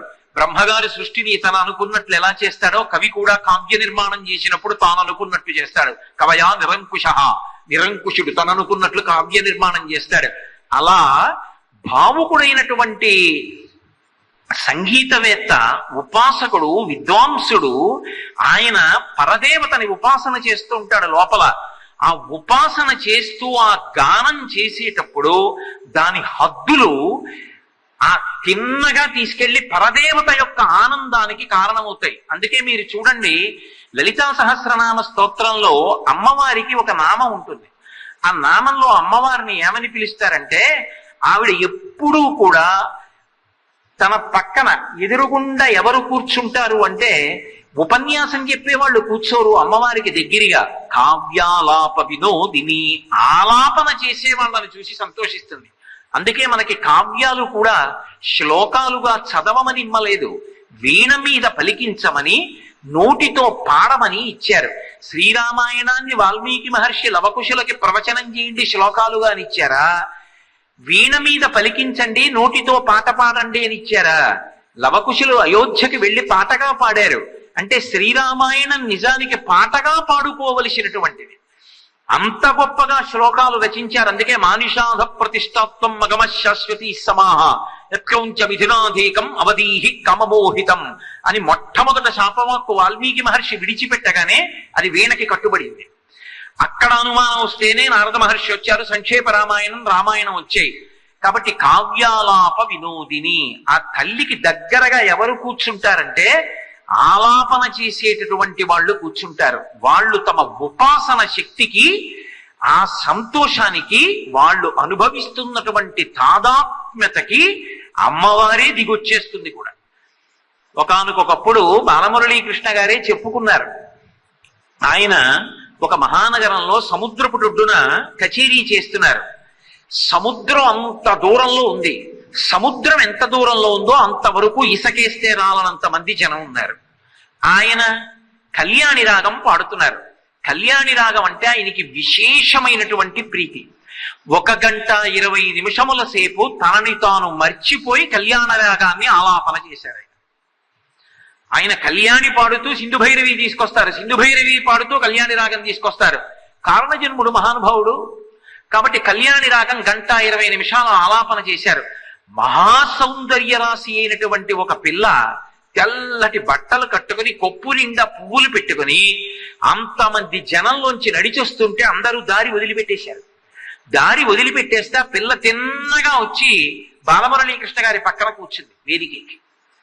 బాలమురళీకృష్ణ గారు చూశారు, ఓ నేను ఏ కళ్యాణి రాగాన్ని ఉపాసన చేశానో ఆ రాగమే సాకారమై నడిచొచ్చి నా పక్కన కూర్చుంది అని సంతోషించి అప్పటికప్పుడు కచేరీలో వెంటనే రచన చేసి ఆసువుగా కవిత్వం చెప్పారంటారే, అలా కళ్యాణి రాగం మీద ఓ కీర్తన చేశారు. ఆ రాగంకి మీరు ఎప్పుడైనా విన్నారో లేదో ఆ కీర్తన పరమాద్భుతమైనటువంటి కీర్తన. నేను పరవశించి పాడుకున్నాను, కళ్యాణి రాగిణి నువ్వు వచ్చి కూర్చున్నావు, ఎంత సొగసైన దానవమ్మా అని పిలిచి ఆయన ఒక మాట చెప్తారు. నేను ఈ రాగాన్ని ఆలాపన చేసి చేసి చేసి చేసి భావుకత్వంతో ఆకాశానికి ఎగిరిపోయాను. ఎగిరిపోయి అక్కడ పాడుతున్నాను. అంతకు ముందు చంద్రుడికి కళలు తగ్గడం కళలు పెరగడం లేవు. నేను అంబరవీధికి ఎగిరి పరమ సంతోషంతో ఆలాపన చేస్తుంటే అమృతం కలిగినటువంటి శరీరంగా ఉన్నటువంటి ఆ చంద్రుడు కరిగిపోయి ముద్దయిపోయి నవనీతమైపోయి కరిగిపోయాడు. అప్పటి నుంచి కళలు తరగడం కళలు పెరగడం మొదలయ్యాయి. నక్షత్రాలు మిణుకు మిణుకుమంటూ ఇలా ఊగుతున్నట్టుంటాయి, అంతకు ముందు లేదు. నేను అంబరవీధికి ఎగిరి కళ్యాణి రాగాన్ని ఆలాపన చేసినప్పుడు చుక్కలు ఊగడం మొదలెట్టాయి. నేను తిరిగి మళ్ళీ వెనక్కి వచ్చి వేదిక మీద కూర్చున్న తరువాత కళ్యాణి ప్రీతి పొంది అంతర్ధానమైందని ఆ కళ్యాణి రాగం పాడుతున్నప్పుడు కళ్యాణి రాగమే పరవశించి అరమోట్పు కన్నులతో కూర్చునుంటే ఆమె అందాన్ని చూసి బ్రహ్మగారు నేను ఇటువంటి మూర్తిని సృష్టిలో చెయ్యలేకపోయానని సిగ్గుపడ్డాడని ఆయన ఒక అద్భుతమైన కీర్తన అప్పటికప్పుడు ఆలాపన చేసి పాట పాడారు. ఇది భారతీయ సంగీతం యొక్క గొప్పతనం. కొంతమంది మహాపురుషులకు ఆ రాగములు రాగిణులై దర్శనమిచ్చాయి. అంటే భారతీయ సంస్కృతికి పునాది అయినటువంటి కళలలో ఎంత భగవత్ తత్వాన్ని ఉపాసన చేయడం ఉందో, అసలు ఆ పాట పాడుతూ పాడుతూ వెనక్కి వెళ్ళిపోయి ఎంత గొప్ప గొప్ప స్థితులను అనుభవించారో అర్థం చేసుకోవచ్చు. ముత్తుస్వామి దీక్షితారు వారి జీవితంలో పరమాద్భుతమైనటువంటి సన్నివేశం. చిదంబర యోగి అని ఆయన గురువు గారు కాశీపట్టణంలో ఎంత కాలమో ఆయన్ని సేవించారు. తల్లిదండ్రుల్ని విడిచిపెట్టి వెళ్ళిపోయి బ్రహ్మచారిగా ఉండగా ఒకానొక నాడు గురువుగారు పిలిచి, నాయనా ముత్తుస్వామి దీక్షితార్, నువ్వు నేను విడిపోయేటటువంటి కాలము సంప్రాప్తమైపోతోందిరా అన్నారు. అయ్యో గురువుగారు అంత మాటనకండి, కాశీపట్టణ వాసం, విశ్వనాథాభిషేకం, విశాలాక్షి దర్శనం, అన్నపూర్ణ సేవనం, గురువు గారి శుశ్రూష, ఇంతకన్నా జీవితంలో నాకేం కావాలి? అటువంటి అమంగళకరమైన మాట వనవద్దన్నారు. అమంగళం కాదురా నాయనా, జాతస్య హి ధ్రువో మృత్యు ధ్రువం జన్మమృతస్య చ. శరీరంతో వచ్చిన వాడు శరీరాన్ని విడిచిపెట్టవలసిందే, బెంగ పెట్టుకోకు. ఇవాళ నేను ముందు స్నానం చేయడం కాదు, ఎందుకంటే గురువుగారు స్నానం చేసి బయటికి వచ్చే వరకు శిష్యుడు ఉండి గురువుగారు విప్పిన తడి బట్ట పిడవాలి. గురువుగారు కట్టుకోవలసిన పొడి బట్ట గురువుగారికి అందించాలి. శుశ్రూష అంటారు. రామాయణం అక్కడే ప్రారంభం అవుతుంది, వాల్మీకి తమసానది స్నానానికి వెళ్ళడం దగ్గర. కాబట్టి గురువుగారు నేను మీ శుశ్రూష చేసుకుంటానని వారు దీక్షితారు వారు. ఆ రోజున చిదంబరనాథ యోగి అన్నారు, ఇవాళ నేను కాదు, నువ్వు ముందు స్నానం చెయ్యి, కొంచెం లోపలికి వెళ్ళు, గంగలోకి మునుగు, చేతులు పెట్టి తడు, నీకేది కనపడితేది పైకి తీ అన్నారు. గురువుగారి ఆజ్ఞ మేరకి ముత్తుస్వామి దీక్షితారు వెళ్లి గంగా నదిలో మునిగారు. మజ్జనం అంటారు, తల మునగాలి. స్నానం చేసి చేతులు పెట్టి తడిమారు, చేతికి ఏదో తగిలింది, పైకెత్తారు. యాళి అని పౌరాణిక మృగం, ఇప్పటికీ కంచి వరదరాజస్వామి దేవస్థానంలో స్తంభాల మీద అద్భుతంగా చెక్కబడి ఉంటుంది. ఆ యాళి అన్ని వీణలకి కిందకుంటుంది, ఇలాగా యువతల పెద్ద గుమ్మడికాయ వంటి ఇది ఉంటుంది, యువతల వైపు చిన్న గుమ్మడికాయ ఉంటుంది ఉండి వీణ మీద ఇలా చివరికి కిందకి చూస్తూ ఉంటుంది. దాన్ని యాళి, పౌరాణిక మృగం అంటారు దాన్ని. ఒక్క దీక్షితారు వారికి గంగా ప్రసాదంగా దొరికినటువంటి వీణకి మాత్రం యాళి పైకి ఉంటుంది. అందుకే మీరు ఎప్పుడైనా దీక్షితారు వారి యొక్క మూర్తిని చూడండి, ఆ మూర్తిలో ఆయన పట్టుకున్నటువంటి వీణ యాళి పైకి ఉంటుంది, ఇలా అందరి వీణల్లా కిందకు ఉండదు. దాని మీద శ్రీరామ అని వ్రాయబడి ఉంది. గంగా ప్రసాదం, ఆ వీణ తెచ్చుకున్నారు. ఎంతటి అద్భుతమైన జీవితాలు గడిపారంటే నిత్యతృప్తులు. నాకు ఇది లేదన్న భావన లేదు. ఆ సంగీతం పాడుకుంటూ పరవశించిపోయేవారు. ఆ పరవశించిపోవడంలో నాకు ఇది ఉందా ఇది లేదా అన్న భావన లేదు. దీక్షితారు వారి భార్యకి ఒక కోరిక పుట్టింది. అయ్యో, ఇంత గొప్ప వాగ్గేయకారుడే నా భర్త, చక్రవర్తులు కూడా నమస్కారం చేస్తారే, బంగారు నగలు పుచ్చుకుంటే రాజుల దగ్గర ఒంటి నిండా పెట్టుకోవచ్చు, ఈయనకి ఆ కోరిక కలగదు, ఎప్పుడూ అమ్మవారి మీద అలా కీర్తనలు చేసుకుంటూ ఉంటారని ఒక రోజు అడిగింది. ఏమండి, లక్ష్మీదేవి మీద కీర్తన చేయకూడదా? ప్రసన్నురాలై నాకు నగలిస్తుంది. అలాగే కీర్తన చేస్తాను లేవే అని దీక్షితారు వారు ఆ రాత్రి లక్ష్మీదేవి మీద కీర్తనలు చేసి పడుకున్నారు. పడుకుంటే ఆ రోజు రాత్రి దీక్షితారు వారి భార్య కలలో దీక్షితారు వారు లక్ష్మీదేవిగా కనపడ్డారు. కనపడి, ఆ లక్ష్మీదేవి ఎందే, పిచ్చిదానా, పుంస్వరూపంతో నేనే నీ భర్త రూపంలో ఉన్నాను, అటువంటి మహాపురుషుడికి భార్య అయ్యావు, నగల గొప్పవి, అటువంటి వాడికి అన్నం వండి పెడుతున్నావు, అటువంటి వాడి కాళ్ళు పడుతున్నావు, అటువంటి వాడికి భార్యను నిపించుకున్నావు, ఇంకా నగల కోసం కోరికుందా అని అడిగింది. ఆవిడ తెల్లబోయి లేచి వచ్చి దీక్షితారు వారి పాదముల మీద పడి, మీ వంటి భర్త నాకు లభించడన్న అదృష్ట విశేషం అన్నారు. మహానుభావుడు ఆ తిరుత్తని కొండ మీద కూర్చుని కీర్తన చేస్తుంటే సుబ్రహ్మణ్యుడు వృద్ధ బ్రాహ్మణ రూపంలో వచ్చి, ఏది ముత్తుస్వామి అని పిలిచాడు. నా పేరు ఎవరికి తెలుసా? ఈ కొండ మీద అనుకున్నారు. అప్పటి వరకు కాశీపట్టణంలో ఉన్నారు. ఎవరా అని కళ్ళు తెరిచి చూశారు. ఏది నాలుక చాపు, నేను నాలిక మీద వేసింది చప్పరించి మింగే వరకు కళ్ళు తెరవకు అన్నారు. నాలిక చాపారు, కాస్త పటికి బెల్లం వేశారు, చప్పరించి కళ్ళు తెరిచారు, అంతే, ఇక కనపడలేదు. ఓ సుబ్రహ్మణ్యుడే బ్రాహ్మణ రూపంలో వచ్చి నా నాలుక మీద పంచదార పటికి బెల్లం గడ్డలు వేశాడని వెంటనే ఆ తిరుత్తని కీర్తనలు అంటారు. సుబ్రహ్మణ్యేశ్వర స్వామి వారి మీద కీర్తనలు చేశారు. చిట్ట చివర కూడా పశుపాశ విమోచని కామాక్షి అని కీర్తన చేస్తూ, అమ్మా కామాక్షి, పశుపాశములను కోసివెయ్యగలిగినటువంటి దానివి. పశువు అంటే పాశము చేత కట్టబడుతుంది. శంకరాచార్యుల వారు సౌందర్యలహరి చేస్తూ అంటారు, చిరంజీవన్నీ భక్షపిత పశుపాశ వ్యతికర పరానందాభిక్యం రసయతి రసం తద్భజనవాన్ అంటారు. పశుపాశములను తెగ కోసేస్తుంది తల్లి. మనందరం పశువులమే, మీరు మరోలా అనుకోకపోతే. పశువు అంటే పాశము చేత కట్టబడుతుంది. నాకు పాశమే ఉందండి అంటారేమో. మనం చేసుకున్నటువంటి కర్మలే, గత జన్మ కర్మలే మనకి పాశములు. అది జన్మ స్తంభం, దానికి కట్టబడడం జనన మరణములు. అలా తిరుగుతూ ఉంటాం చేసుకున్న కర్మల యొక్క ఫలితాన్ని అనుభవిస్తూ.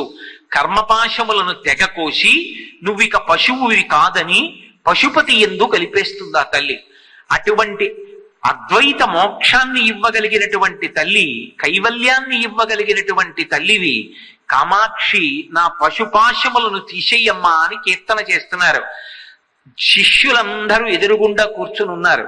వారు వీణ మీద కీర్తన చేస్తుండగా, పాడుతుండగా వారి గుండెల్లోంచి దివ్యమైనటువంటి జ్యోతి ఒకటి శిష్యులు చూస్తుండగా బయటికి వచ్చి ఆ జ్యోతి పూజా మందిరంలో ఉన్న కామాక్షి యందు లయమైపోయింది.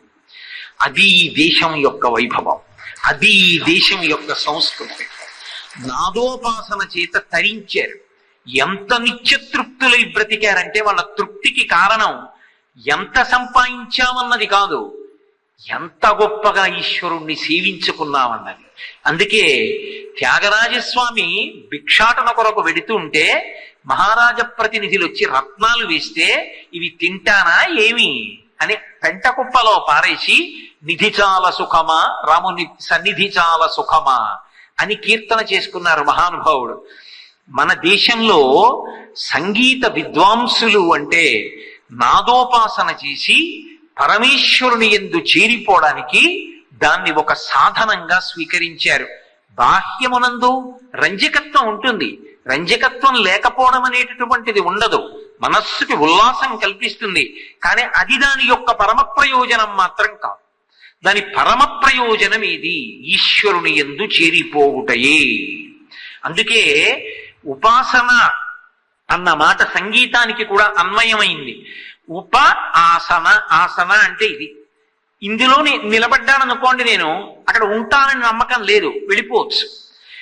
నేను అక్కడికి వెళ్ళి జ్యోతి ప్రజ్వలన చేశాను, అక్కడ ఉన్నానా? కదిలి వచ్చి ఇక్కడ ఉన్నాను, ఇందులో కూర్చున్నాను అంటే కొంతసేపు ఉంటాను. కొంతసేపు ఉండి మంగళం చెప్పి లేచాను అనుకోండి, ఇక ఇక్కడ ఉన్నాను, వెళ్ళిపోతాను. కూర్చున్నాడు అక్కడ ఉంటాడు. ఆసన పరమేశ్వరుడు కూర్చుని ఉన్నాడు ఎక్కడ? ఇక్కడ. ఇక్కడే కూర్చున్న పరమేశ్వరుణ్ణి తెలుసుకోవడానికి అంతర్ముఖత్వాన్ని పొంది దగ్గరగా జరగడం, సమీపమునకు వెళ్ళడం ఉపాసన. ఆయనకి దగ్గరగా జరుగుతున్నావు, బయట ఎక్కడ వెతుకుతావు? అంతర్ముఖ సమారాధ్య బహిర్ముఖ సుదుర్లభ, బయట దొరుకుతుంది ఆవిడ. అంతర్ముఖత్వాన్ని పొందితే దొరుకుతుంది. ఆ ధ్యానమునందు లోపలికి వెడితే ఆ నిశ్శబ్దంలో అక్కడ కూర్చుని లోపలికి ప్రయాణం చేస్తే అక్కడ ఆ అమ్మవారి యొక్క పాద మంజీరముల యొక్క సవ్వళ్ళు వింటూ మరాళి మందగమన మెల్లగా నడుస్తున్నటువంటి అమ్మవారి యొక్క పాదముల జంట వంక చూసి యోగి పారవశ్యాన్ని పొందుతాడు. అలా లోపలికి వెళ్ళారు విద్వాంసులందరూ.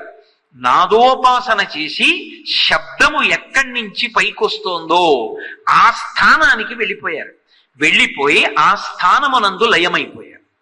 అందుకే భారతీయ సంస్కృతినంతటినీ ఉద్దీపింపచేసినటువంటి ప్రధానమైన కళలలో ఒకటి సంగీతం. అటువంటి సంగీతం దేనికి పనికొచ్చింది అంటే భగవంతుణ్ణి చేరుకోవడానికి పనికొచ్చింది. అందుకే దాన్ని అంత పరమ పవిత్రంగా చూశారు. అసలు ఆ పాట పాడుకోవడం వచ్చినవాడు ఆ పాటకి కాసేపు ఆ స్వరాలు వేస్తూ ఆనందాన్ని పొందేస్తూ సభనంతటినీ కూడా ఎంత ఆనంద పెట్టేస్తారో. అదిగో ఆ స్థితికి వెళ్ళడం అంటే అది ఉపాసన. అది భగవతి యొక్క అనుగ్రహము ఎవరి యందు ప్రకాశిస్తుందో వారు అటువంటి స్థితికి చేరుకోగలరు. వారు అటువంటి అద్భుతమైనటువంటి స్థానమునందు నిలబడగలరు. మన ఆంధ్రదేశం నిజంగా గర్వపడాలి. చలనచిత్ర సీమలో పాటలు పాడినప్పటికీ తగినంత నేపథ్యం లేకుండా పాడలేదు. ఘంటసాల వెంకటేశ్వరరావు గారిని తీసుకోండి, లేదా ఎస్పి బాలసుబ్రహ్మణ్యం గారిని తీసుకోండి. బాలసుబ్రహ్మణ్యం గారి తండ్రి గారు కొన్నాళ్ల పాటు దీక్ష తీసుకుని సాంబమూర్తి గారని మహానుభావుడు నెల్లూరు పట్టణంలో వీధి తిరుగుతూ భిక్షాటన చేసి తెచ్చినటువంటి బియ్యంతో త్యాగరాజస్వామి ఆరాధనోత్సవాలు చేసేవారు. అంతటి మహాభక్తుడు, హరికథ చెప్పేవారు. ఆయన చేసినటువంటి త్యాగరాజోపాసన ఫలితమే ఆయన కడుపున ఇవాళ ప్రపంచ ప్రఖ్యాతి వహించినటువంటి మహా సంగీత విద్వాంసుడు ఎస్పి బాలసుబ్రహ్మణ్యం గారు పుట్టి ఆయన మన తెలుగువాడు అని చెప్పుకుని మనందరం సంతోషపడుతున్నామంటే త్యాగరాజస్వామి అనుగ్రహం, సాంబమూర్తి గారు చేసినటువంటి ఉపాసన. అలాగే ఎక్కడెక్కడ ఎవరు సంగీతంలో చేసిన ఉపాసన ఉత్తినే పోలేదు. భగవద్భక్తిలో రామనామం పట్టుకున్నవాడు, పరదేవతని పట్టుకున్నవాడు, పరమేశ్వరుడి పాదాలు పట్టుకున్నవాడు, శ్రీ మహావిష్ణువుని పట్టుకున్నవాడు ఏ స్థానానికి చేరాడో, తన వెనక ఉన్న వాళ్ళని ఎలా రక్షించాడో, నాదోపాసన చేసి సంగీతం నమ్ముకున్న వాళ్ళని కూడా అలాగే కాపాడాడు. మీకెక్కడి వరకు అక్కర్లేదు. ఈ మధ్య కాలం ఉదాహరణ నేను మీకు చూపించాలి అంటే, లబ్ధ ప్రతిష్ఠురాలై మనకన్నా ముందు తరం వాళ్ళు చెవి కోసుకుని వినేవారు ఆవిడ పాట. ఇవాళ మన యొక్క చాలా బాధాకరమైన విషయం ఎక్కడుంది అంటే, అసలు అటువంటి వాళ్ళ జీవితాల గురించి తెలుసుకునే ప్రయత్నం చెయ్యం. వాళ్ళు పాడిన పాటలో ఉన్నటువంటి మాధుర్యాన్ని అనుభవించేటటువంటి ప్రయత్నమూ చెయ్యట్లేదు. భానుమతి రామకృష్ణ గారు మహాతల్లి ఎటువంటి గానం చేసిందో, ఆవిడ అంత విద్వాంసురాలవడానికి, అంత లబ్ధ ప్రతిష్ఠురాలవడానికి కారణం ఏమిటో తెలుసా? వాళ్ళ అమ్మగారు మహాతల్లి అద్భుతంగా కీర్తనలు పాడేవారు. వాళ్ళ నాన్నగారు గొప్ప సంగీత విద్వాంసుడు. ఇంట్లో తినడానికి సరిగ్గా పదార్థాలు లేకపోతే బత్సలి కూర పెరట్లోంచి తెలిసి ఇంత ఉప్పు ఇంత కారం వేసి పులుసు పెడితే ఆవిడ చేత్తో అమృతంలా ఉండేదిట. ఆ బత్సలి పులుసు, అందులో పెద్ద పదార్థాలు లేవు, అంత రుచిగా ఉంటే పిల్లల్ని కూర్చోపెట్టి అన్నం పెట్టి బత్సలి కూర పులుసు పోస్తే అమ్మకి నాన్నగారికి అన్నం ఉందో లేదో చూసుకోకుండా ఇంట్లో మగపిల్లలు ఆడపిల్లలు కలిసి పూర్తిగా తినేస్తే మళ్ళీ తనకి భర్తకి వంట చేసుకోవడానికి ఇంట్లో గుప్పిడు బియ్యం కూడా లేకపోతే, అమ్మా అమ్మా చూసుకోకుండా తినేశామమ్మా, నీకెలాగమ్మా అంటే, నాన్న మీరు తింటే సంతోషంగా బచ్చల కూర పులుసుతో నా కడుపు నిండదు, నా కడుపు ఎప్పుడో నిండిపోయింది అనేవారు. పిల్లలు కడుపు నిండా తిని పడుకునేవారు. ఆకలన్నది ఒకటి ఉంటుందిగా శరీరానికి.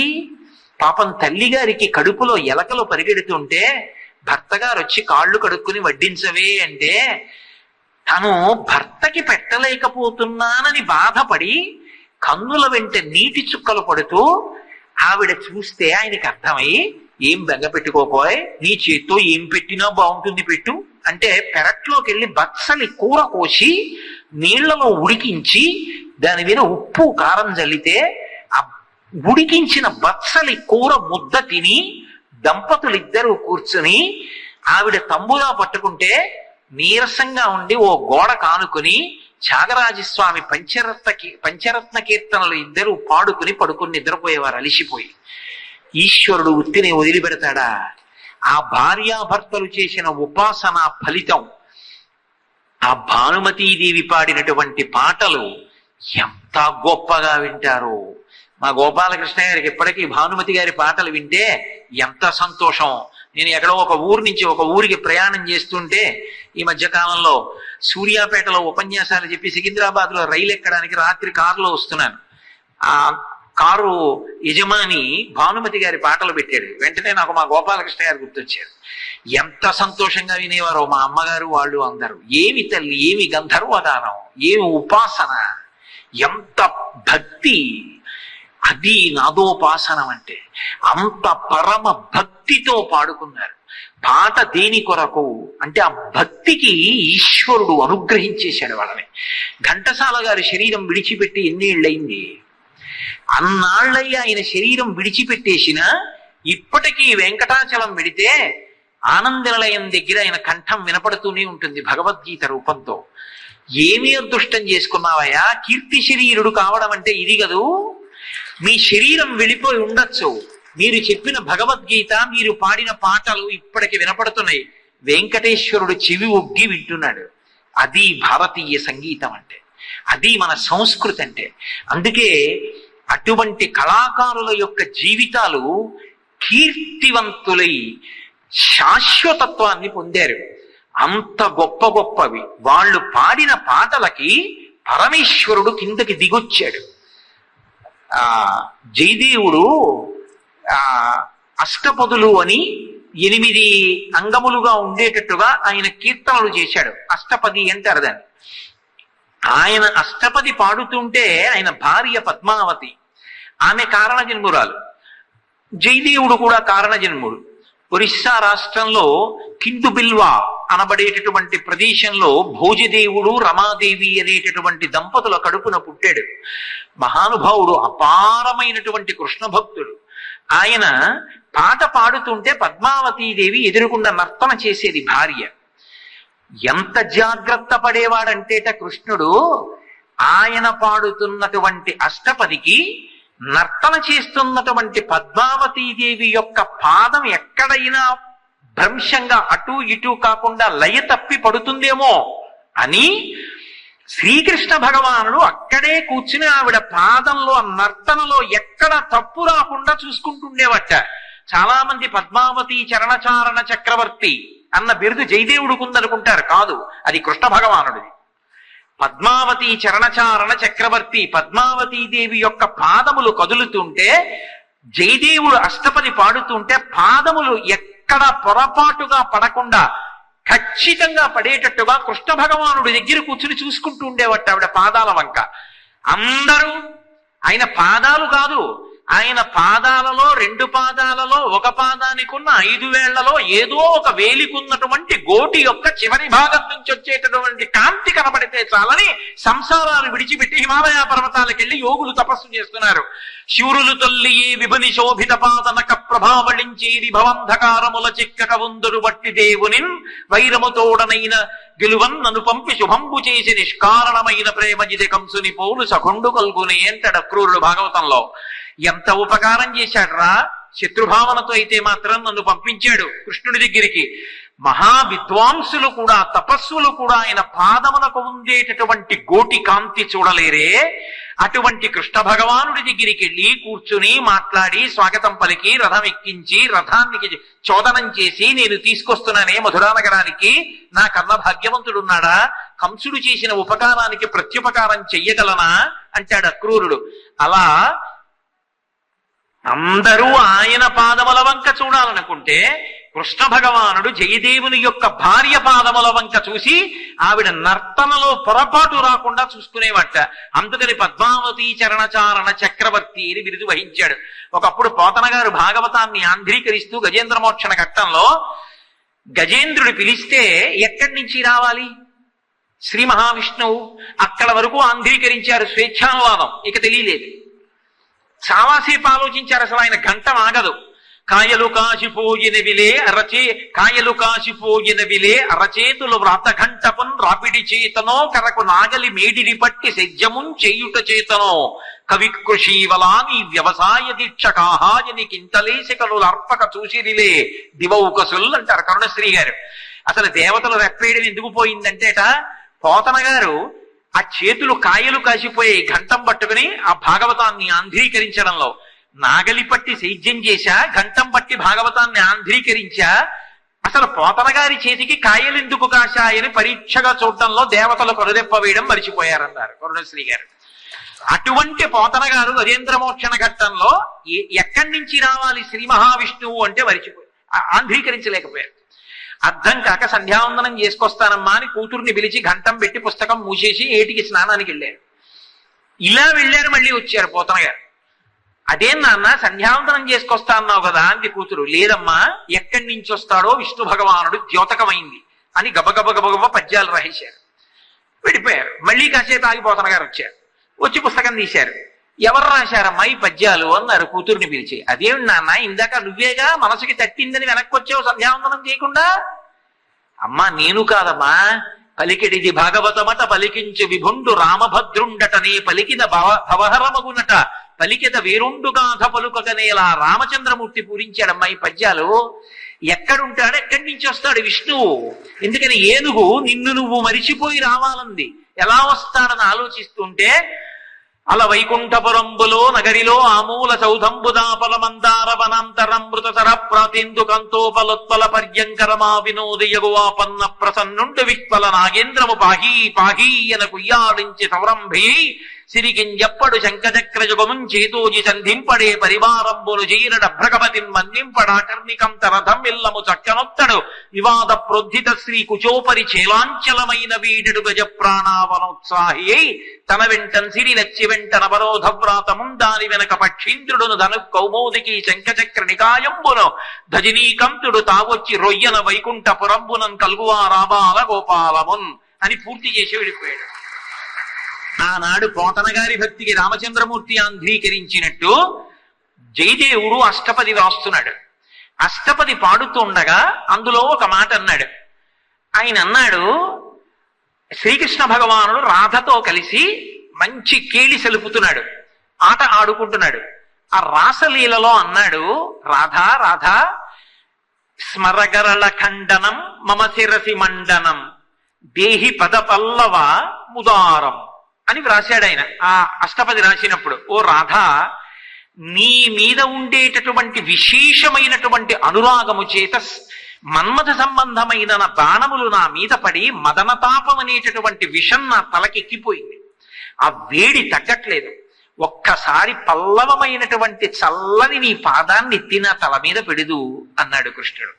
స్మరగరళ ఖండనం మమ శిరసి మండనం దేహి పద పల్లవ ముదారం అని ప్రియే చారుశీలే అంటూ ఆయన ఒక అష్టపది రాశాడు. అక్కడ వరకు రాశాడు. రాసిన తర్వాత ఆయనకి అనిపించింది, ఎక్కడి కృష్ణ భగవానుడు, ఎంతటి మహానుభావుడు, ఎంత రాధ మీద ప్రేమ ఉంటే మాత్రం రాధా నీ మీద నాకున్నటువంటి మోహం చేత ఆ మదనతాపం కలిగి నా తలకి విషమెక్కిపోయినంత వేడెక్కిపోయింది, ఏది నీ పాదం నా తల మీద పెట్టంటాడా అనడు. నేను ఇలా వ్రాయకూడదు, ఇంకొకలా వ్రాస్తానని ఘంటం అక్కడ పెట్టి పుస్తకం మూసేసి పద్మావతి నదికి వెళ్లి స్నానం చేసి సంధ్యావందనం చేసుకొస్తానని అభ్యంజనానికి బయలుదేరాడు.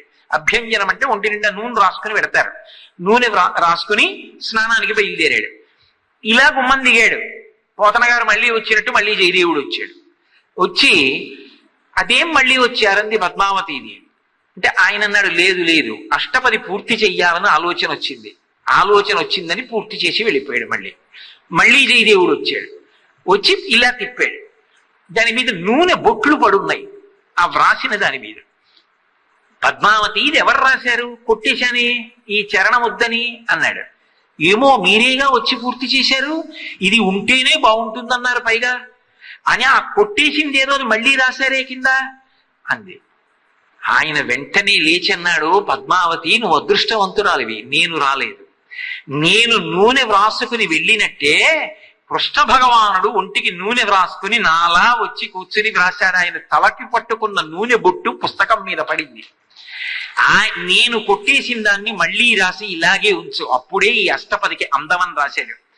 కాబట్టి నేను పొందలేదు కృష్ణ దర్శనం, నువ్వు పొందావు అన్నాడు. అందుకే ఆ అష్టపదికి దర్శన అష్టపది అని పేరు. ఇప్పటికీ పెద్దలైనటువంటి వారు తప్పకుండా అష్టపదిని ఇంట్లో వింటూ ఉంటారు. ఎందుకని అంటే అది వినపడితే కృష్ణ భగవానుడు ప్రసన్నుడవుతాడు. ఒకప్పుడు ఆ జయదేవుడు ఉన్నటువంటి రాజ్యాన్ని పరిపాలించినటువంటి ప్రభువు జయదేవుడి మీద చాలా క్రోధం పెంచుకున్నాడు. ఎందుచేత అంటే జయదేవుడు గీత గోవిందము అన్న పేరుతో రాశాడు గ్రంథాన్ని. ఆయన అభినవ గీత గోవిందము అని ఇంకో పుస్తకం రాశాడు.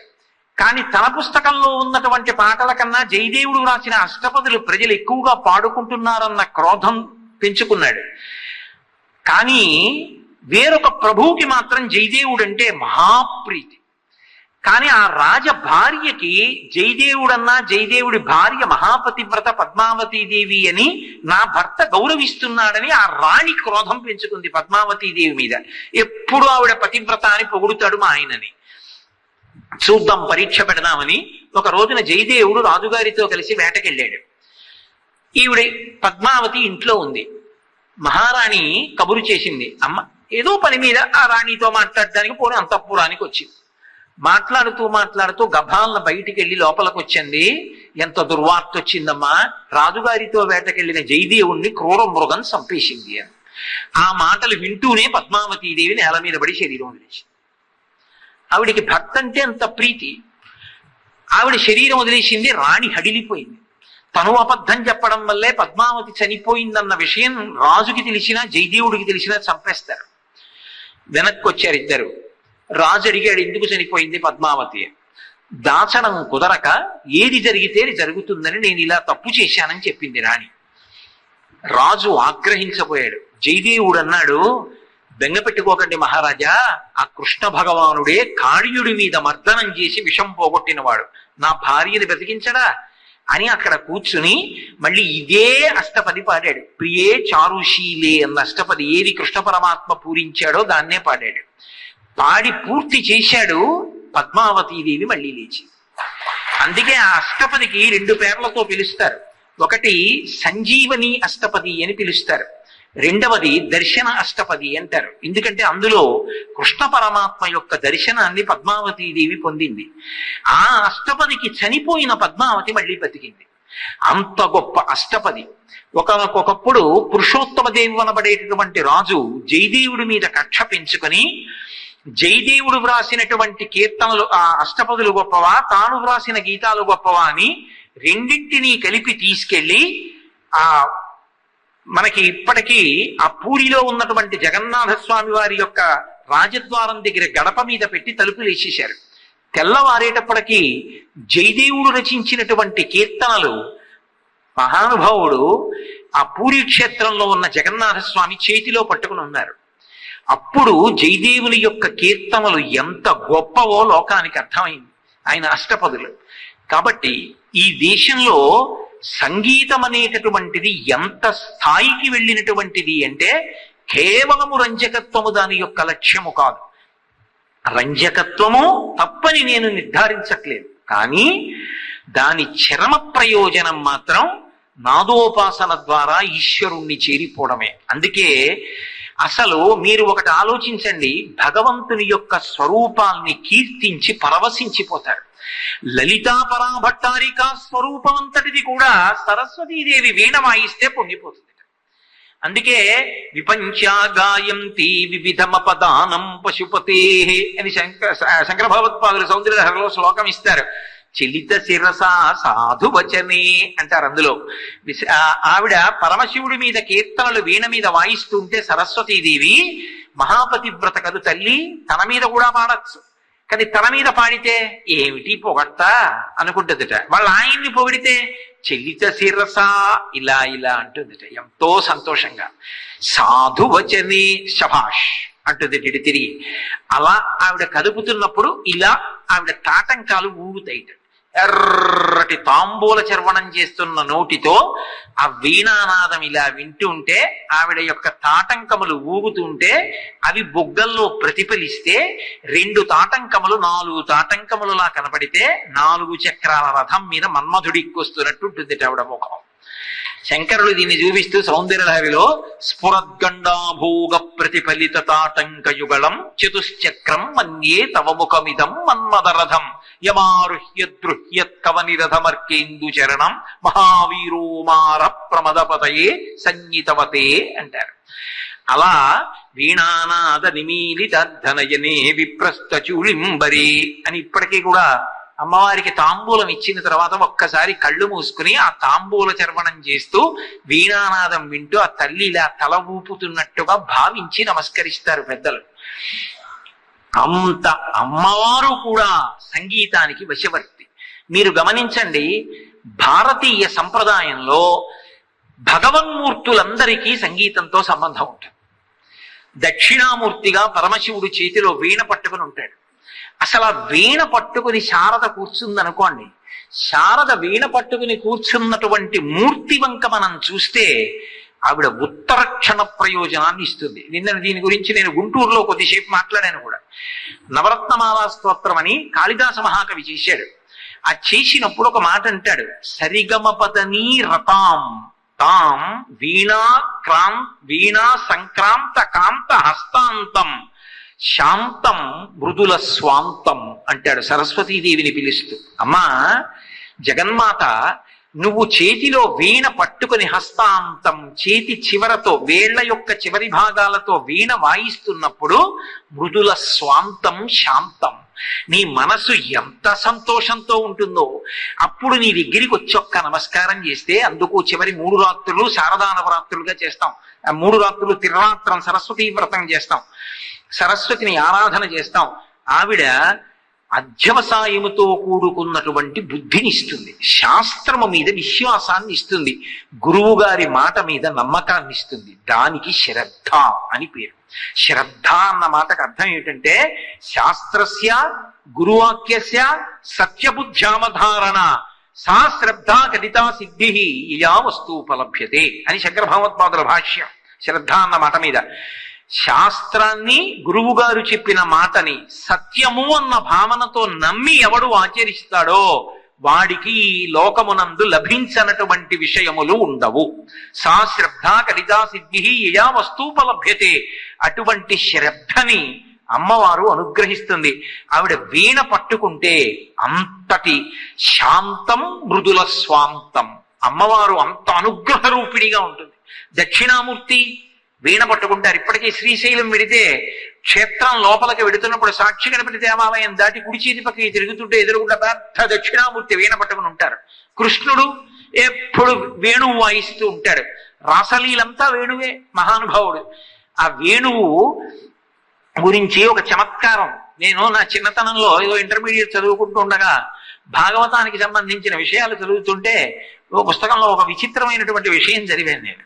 ఒక ఆయన ప్రశ్న వేశాడు, కృష్ణుడు వేణువు వాయిస్తున్నప్పుడు చనిపోయినటువంటివి కూడా బ్రతికాయి కదా, అంత గొప్పగా వేణువు వాయిస్తాడు కదా, అమ్మవారు కృష్ణుడు ఇద్దరు ఒకటే రూపం, రాముడు లలిత ఒక రూపం, అందుకే రాజశ్యామల కృష్ణుడు ఒకటి, లలిత రాముడు ఒకటి. స్త్రీ రూపంలో ఉంటే లలిత, పుం రూపంలో ఉంటే రాముడు, స్త్రీ రూపంలో ఉంటే శ్యామల, పుం రూపంలో ఉంటే కృష్ణుడు, ఇద్దరు ఒకటే. ఆ కారణం చేత మీరు ఎప్పుడైనా చూడండి, కృష్ణుడు వేణువు వాయిస్తుంటే ఆ వేణు నాదానికి అన్నీ బ్రతికే. ఒక ఆయన అన్నాడు, మరి అన్నీ బతికితే చేతిలో పట్టుకున్నటువంటి వేణువు కూడా ఒక చనిపోయినటువంటి చెట్టు ఎండిపోతే ఎండిపోయినటువంటి కొమ్మకి కన్నాలు చేసి తెచ్చి కృష్ణుడి యొక్క చేతిలో పెడితేనే కదా వేణువైంది. మరి అప్పుడు ఆ వేణువు కూడా చిగర్చద్దా? మరి చచ్చిపోయిన చెట్లే బతికితే వేణువు ఎందుకు చిగర్చలేదని అడిగాడు. అడిగితే జవాబు చెప్తూ అన్నారు, చచ్చిపోయిన చెట్లే కృష్ణ పరమాత్మ వాయించినటువంటి వేణువు నుంచి వచ్చినటువంటి నాదాన్ని విని మళ్ళీ చిగర్చి సంతోషంతో బ్రతకడం ప్రారంభిస్తే, శ్రీకృష్ణ పరమాత్మ తన మృదువైనటువంటి వేళ్ల చివరి భాగంతో పట్టుకుని తన కింది పిరివి మీద పెట్టుకుని తనలో ఉన్నటువంటి ఊపిరిని దానిలోకి ఊది ఆయన వావాచనం అందులోకి ఎడుతుంటే అందులోంచి నాదం వస్తే చిగరిస్తే మళ్ళీ పుట్టవలసి వస్తుందని ఇంక అలాగే ఉండిపోయింది వీడు. అది నాదం యొక్క గొప్పతనం. కాబట్టి కృష్ణ పరమాత్మ అంతటి వాడు వేణువు వాయించాడు, సరస్వతీదేవి వీణ వాయిస్తుంది, లలితా పరాభట్టారిక ఎప్పుడు సంగీతం వింటూ ఉంటుంది, మురిసిపోతూ ఉంటుంది. అసలు గణపతి కూడా నృత్యం చేస్తారు. గణపతి కూడా సాయంకాలం వేళ పరమశివుడు తాండవం చేస్తుంటాడు, ప్రదోష తాండవం. జటాటవీ గలజ్జల ప్రవాహ పావిత స్థలే గళేవళం జలంబితం భుజంగ తుంగమాలికం ఢమఢమఢమఢమన్ నినాదమడ్డమర్వయం చకారచండ తండవత్ తనౌతున శివ శివం అని ఆ తాండవం చేసేటప్పుడు విఘ్నేశ్వరుడు మధ్యలో వాయిస్తూ ఉంటాడు. అసలు సంగీతంతో సంబంధం లేని వాళ్ళు ఎవరు? అందరూ శ్రీ మహావిష్ణువు తాండవం జరుగుతుంటే పరమశివుడికి నర్తనంలో తాళం వేసి సహకరిస్తూ ఉంటారు. అందుకు కదూ శంకరాచార్యులు వారి శివానంద లహరి చేస్తూ, మహానుభావ నువ్వు ఇన్ని రకాలుగా పరమశివుడికి తోడ్పడ్డావు కాబట్టే నీకు శరీరంలో అర్ధభాగం ఇచ్చాడయా అన్నారు. కాబట్టి అసలు సంగీతంతో సంబంధం లేనటువంటి భగవన్మూర్తులు ఏమున్నాయి మనకి? ఏం ఉండవు. భగవన్మూర్తులే సంగీతానికి అంతటి లోలత్వాన్ని పొందుతారు, అంత ప్రసన్నత్వాన్ని పొందుతారు. అమ్మవారైతే శారదా నవరాత్రులు వస్తున్నాయి. శారదా నవరాత్రుల్లో ప్రదోష వేళ పూజ చేసినప్పుడు అమ్మవారితో చెప్తారు, అమ్మా ఇవాళ తృతీయ దివసే ప్రదోష వేళ పూజాయాం తత్పూజాంగత్వేన గీతం అవధారయా ఓ పాట పాడతారు. అలాగే అమ్మవారి దగ్గరికి వెడితే వేణువు వాయించిన వీణ వాయించిన ఆవిడ బహుప్రసన్నురాలైపోతుంది సాయంకాలం పూట్ల. అందుకే వీణ వినపడితే పరమ సంతోషం. అలమురళీరవ వాజిత కూజిత కోకిల మంజుల మంజురతే అని మహిషాసుర మర్దని అష్టకంలో చెప్పలా? వేణునాదం వింటే ఆవిడ అంత సంతోషిస్తుంది. కాబట్టి దేవతామూర్తులందరూ కూడా సంగీతమునకు వశపడిపోయినటువంటి వారే. రాజోపచారాల్లో గీతం శ్రావయామి వాద్యం ఘోషయామి మనకి పూజలో అంతర్భాగాలయ్యాయి.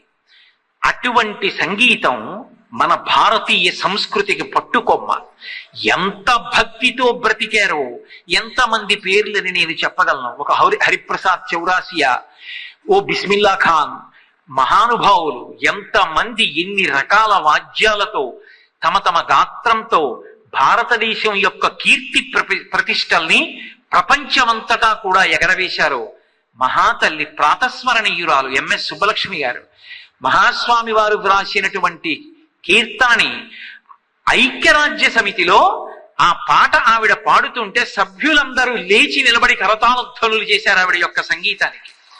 అంత గొప్ప సంగీతం పాడింది నా తల్లి. ఇప్పటికీ ఆవిడ పాట వినపడితే ఎవరైనా సరే అలా ఉండిపోవలసింది. ఇప్పటికీ ఆంధ్రదేశంలో మనందరం వాళ్ళు కనపడితే చాలు నమస్కరించవలసినటువంటి గొప్ప విద్వాంసులు. పాతతరం వాళ్ళు సంగీతాన్ని ఉపాసన చేసిన మహాపురుషులు నీదునూరి కృష్ణమూర్తి గారు, మంగళంపల్లి బాలమురళీ కృష్ణ గారు. వాళ్ళిద్దరినీ నిజంగా జాతి తెలుగు వాళ్ళు ఎంత జాగ్రత్తగా చూసుకోవాలంటే గుండెల్లో పెట్టు కాపాడుకోవాలి.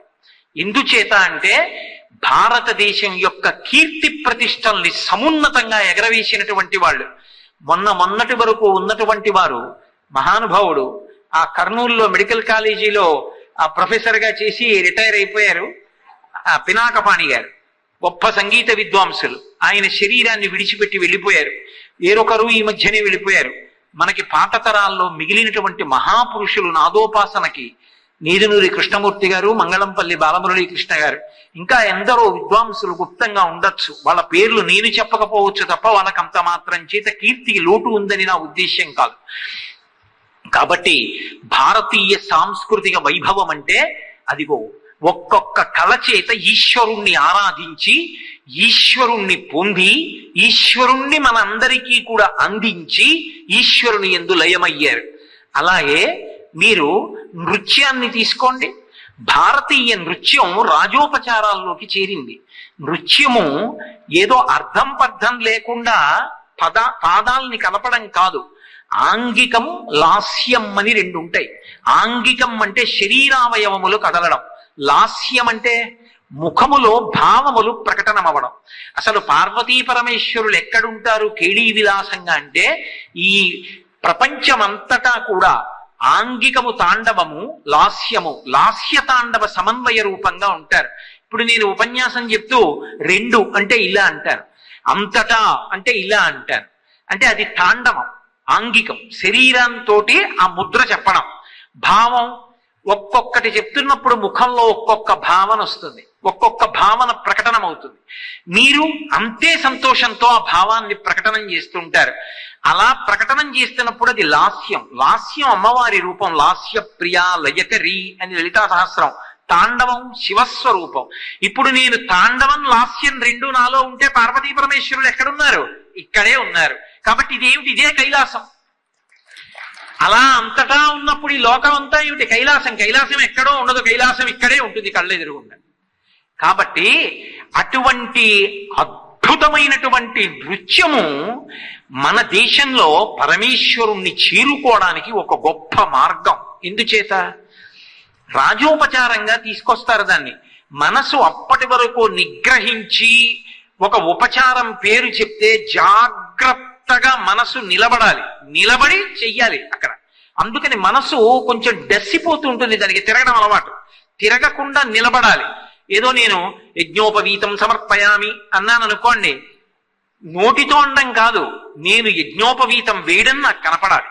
నాకు కనపడాలంటే రామచంద్ర ప్రభు కూర్చున్నారనుకోండి, నేను ఆయనకి యజ్ఞోపవీతం వేస్తున్నాను. ఒక దశరథ మహారాజు గారిలా ఆయన ఎటువంటి వాడు? ఆజానుబాహుమరవింద దళాయక్షం రామం నిశాచర వినాశకరం నమామి. అటువంటి రామచంద్రమూర్తి నేను యజ్ఞోపవీతం వేస్తానంటే వెయ్యమని, ఆ యజ్ఞోపవీతం వెయ్యాలి అంటే ఇలా వెయ్యాలి, ఎడం భుజం నుంచి ఇటువైపుకి రావాలి. రావాలి అంటే ఆయన ఏం చేస్తాడు? వెయ్యండి అని ఈ ఉత్తరీయం ఉంటే ఉత్తరీయం మీద వేస్తే ఉత్తరీయం తీసినప్పుడు మరి యజ్ఞోపవీతం పడిపోదు. అందుకని యజ్ఞోపవీతాన్ని పక్కకి ఇలా ఉన్నటువంటి ఉత్తరీయాన్ని తీసేయాలి. తీసేస్తే ఆయన విశాలమైనటువంటి వక్షస్థలం కనపడుతుందా? కనపడదా? నాకు ఆ వక్షస్థలం కనపడుతుంది. అంత విశాలమైన రాముని వక్షస్థలాన్ని చూసి ఎంత మురిసిపోతాను. దగ్గరగా వెళ్ళి ఆయనకి ఇలా యజ్ఞోపవీతం వేస్తుంటే ఆయన ఇలా చెయ్యెత్తారనుకోండి, ఆజానుబాహుం, ఎంత పొంగిపోతాను. అది నా మనసుతో దర్శనం చేస్తే కదా యజ్ఞోపవీతం వేసిన ఉపచారం. మనసుతో ఏమీ చూడకుండా యజ్ఞోపవీతార్థం సమర్పయామి తంతు. మనసు పూజ చేసేటప్పుడు ఆ ఉపచారం వంక చూసి నిలబడడంలో డస్సిపోతుంది. కాసేపు దానికి విశ్రాంతినివ్వాలి. బ్రేక్ ఇప్పటిది కాదు, మన వాళ్ళు ఎప్పుడో నేర్పినటువంటిది. మధ్యలో కాసేపు బ్రేక్, విరామం అంటుంటారు చూసారా? ఈ బ్రేక్ అర్థం లేనివి చూపించలేదు. పూజ కొనసాగుతూ మనసుకి కొద్దిగా విరామం ఇస్తూ భగవంతుణ్ణి మాత్రం వదలకుండా కాసేపు రంజకత్వాన్ని పొందడానికి అవకాశం ఇచ్చారు. అందుకే నృత్యం దర్శయామి అంటారు. అప్పుడు ఆయన ఏం చేయడు? పూజ చేస్తున్న ఆయన చేయించే బ్రహ్మగారు ఏం చేయడు? ఇద్దరు కూర్చుంటారు. నృత్యం చేయడానికి ఒక ఆవిడ వస్తుంది. ఆవిడ ఏం చేస్తుంది? కస్తూరి తిలకం అంటే ఇలా చూపిస్తుంది. లలాట పల్లకి, వక్షస్థలే కౌస్తుభం, నాసాగ్రే నవమౌక్తికం, కరతలే వేణుం, కరే కంకణం, సర్వాంగే హరిచందనంచ కలయం, కంఠే చ ముక్తావళి, గోపస్త్రీ పరివేష్టితో విజయతే, గోపాల చూడామణి నెమలిగా చూపిస్తుంది. ఇప్పుడు ఆ నృత్యం చేస్తున్న ఆవిడ కనపడుతుందా? కృష్ణుడు కనపడతాడా మీకు? కృష్ణుడు కనపడతాడు. ఆవిడలో కృష్ణుణ్ణి చూస్తారు. అంటే మనసు సంతోషాన్ని పొందుతుంటుంది, కానీ భగవద్ దర్శనాన్ని మాత్రం వదిలిపెట్టదు. అందుకు నృత్యం. అందుకని రాజోపచారంలోకి తీసుకున్నారు. నృత్యం చేసేవాళ్ళు ధ్యానంలో కదిలిపోతే ధ్యానం పోతుంది. నృత్యం చేస్తూ ఉంటారు కానీ అందులోకి ఒదిగిపోతారు, ఒదిగిపోయి తానదైపోతారు. అలా అవకపోతే సభరంజకత్వాన్ని పొందదు, ఆ సంతోషాన్ని పొందదు. కారణజన్మురాలు నటరాజానుగ్రహం పొందినటువంటి వ్యక్తి, ఆంధ్రదేశం అటువంటి తల్లి పుట్టినందుకు సంతోషపడిపోవలసినటువంటి తల్లి శోభానాయుడు గారు.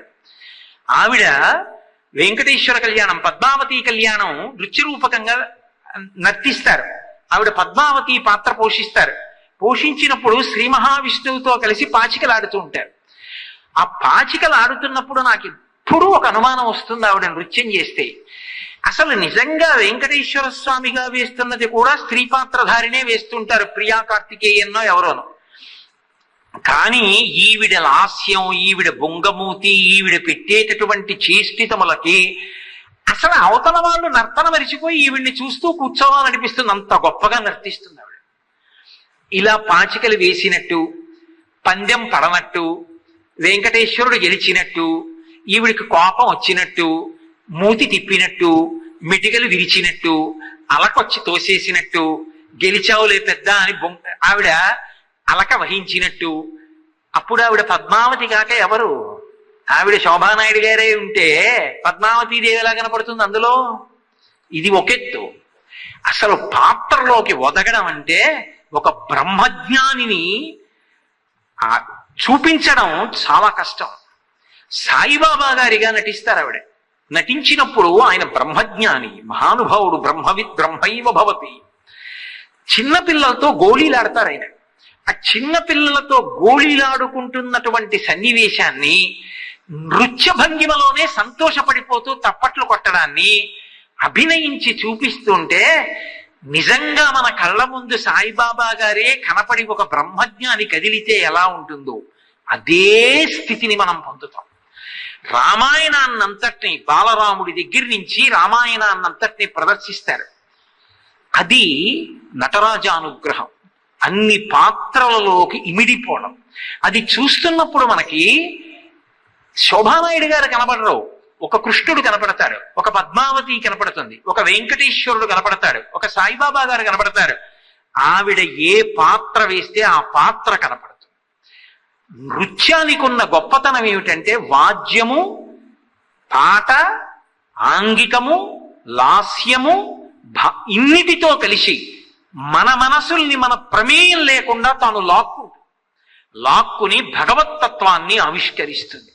అందుకు కదా నటరాజ రామకృష్ణ గారు పేరిణి శివతాండవం, ఎక్కడ ఓరుగల్లు రామప్ప దేవాలయం, ఆ రామప్ప దేవాలయంలో ఉన్న పేరిణి శివతాండవ ప్రక్రియ మీద మహానుభావుడు విశేషమైనటువంటి పరిశోధన చేసి, పివిఆర్కే ప్రసాద్ గారి పుస్తకం చదివితే తెల్లపోతాం.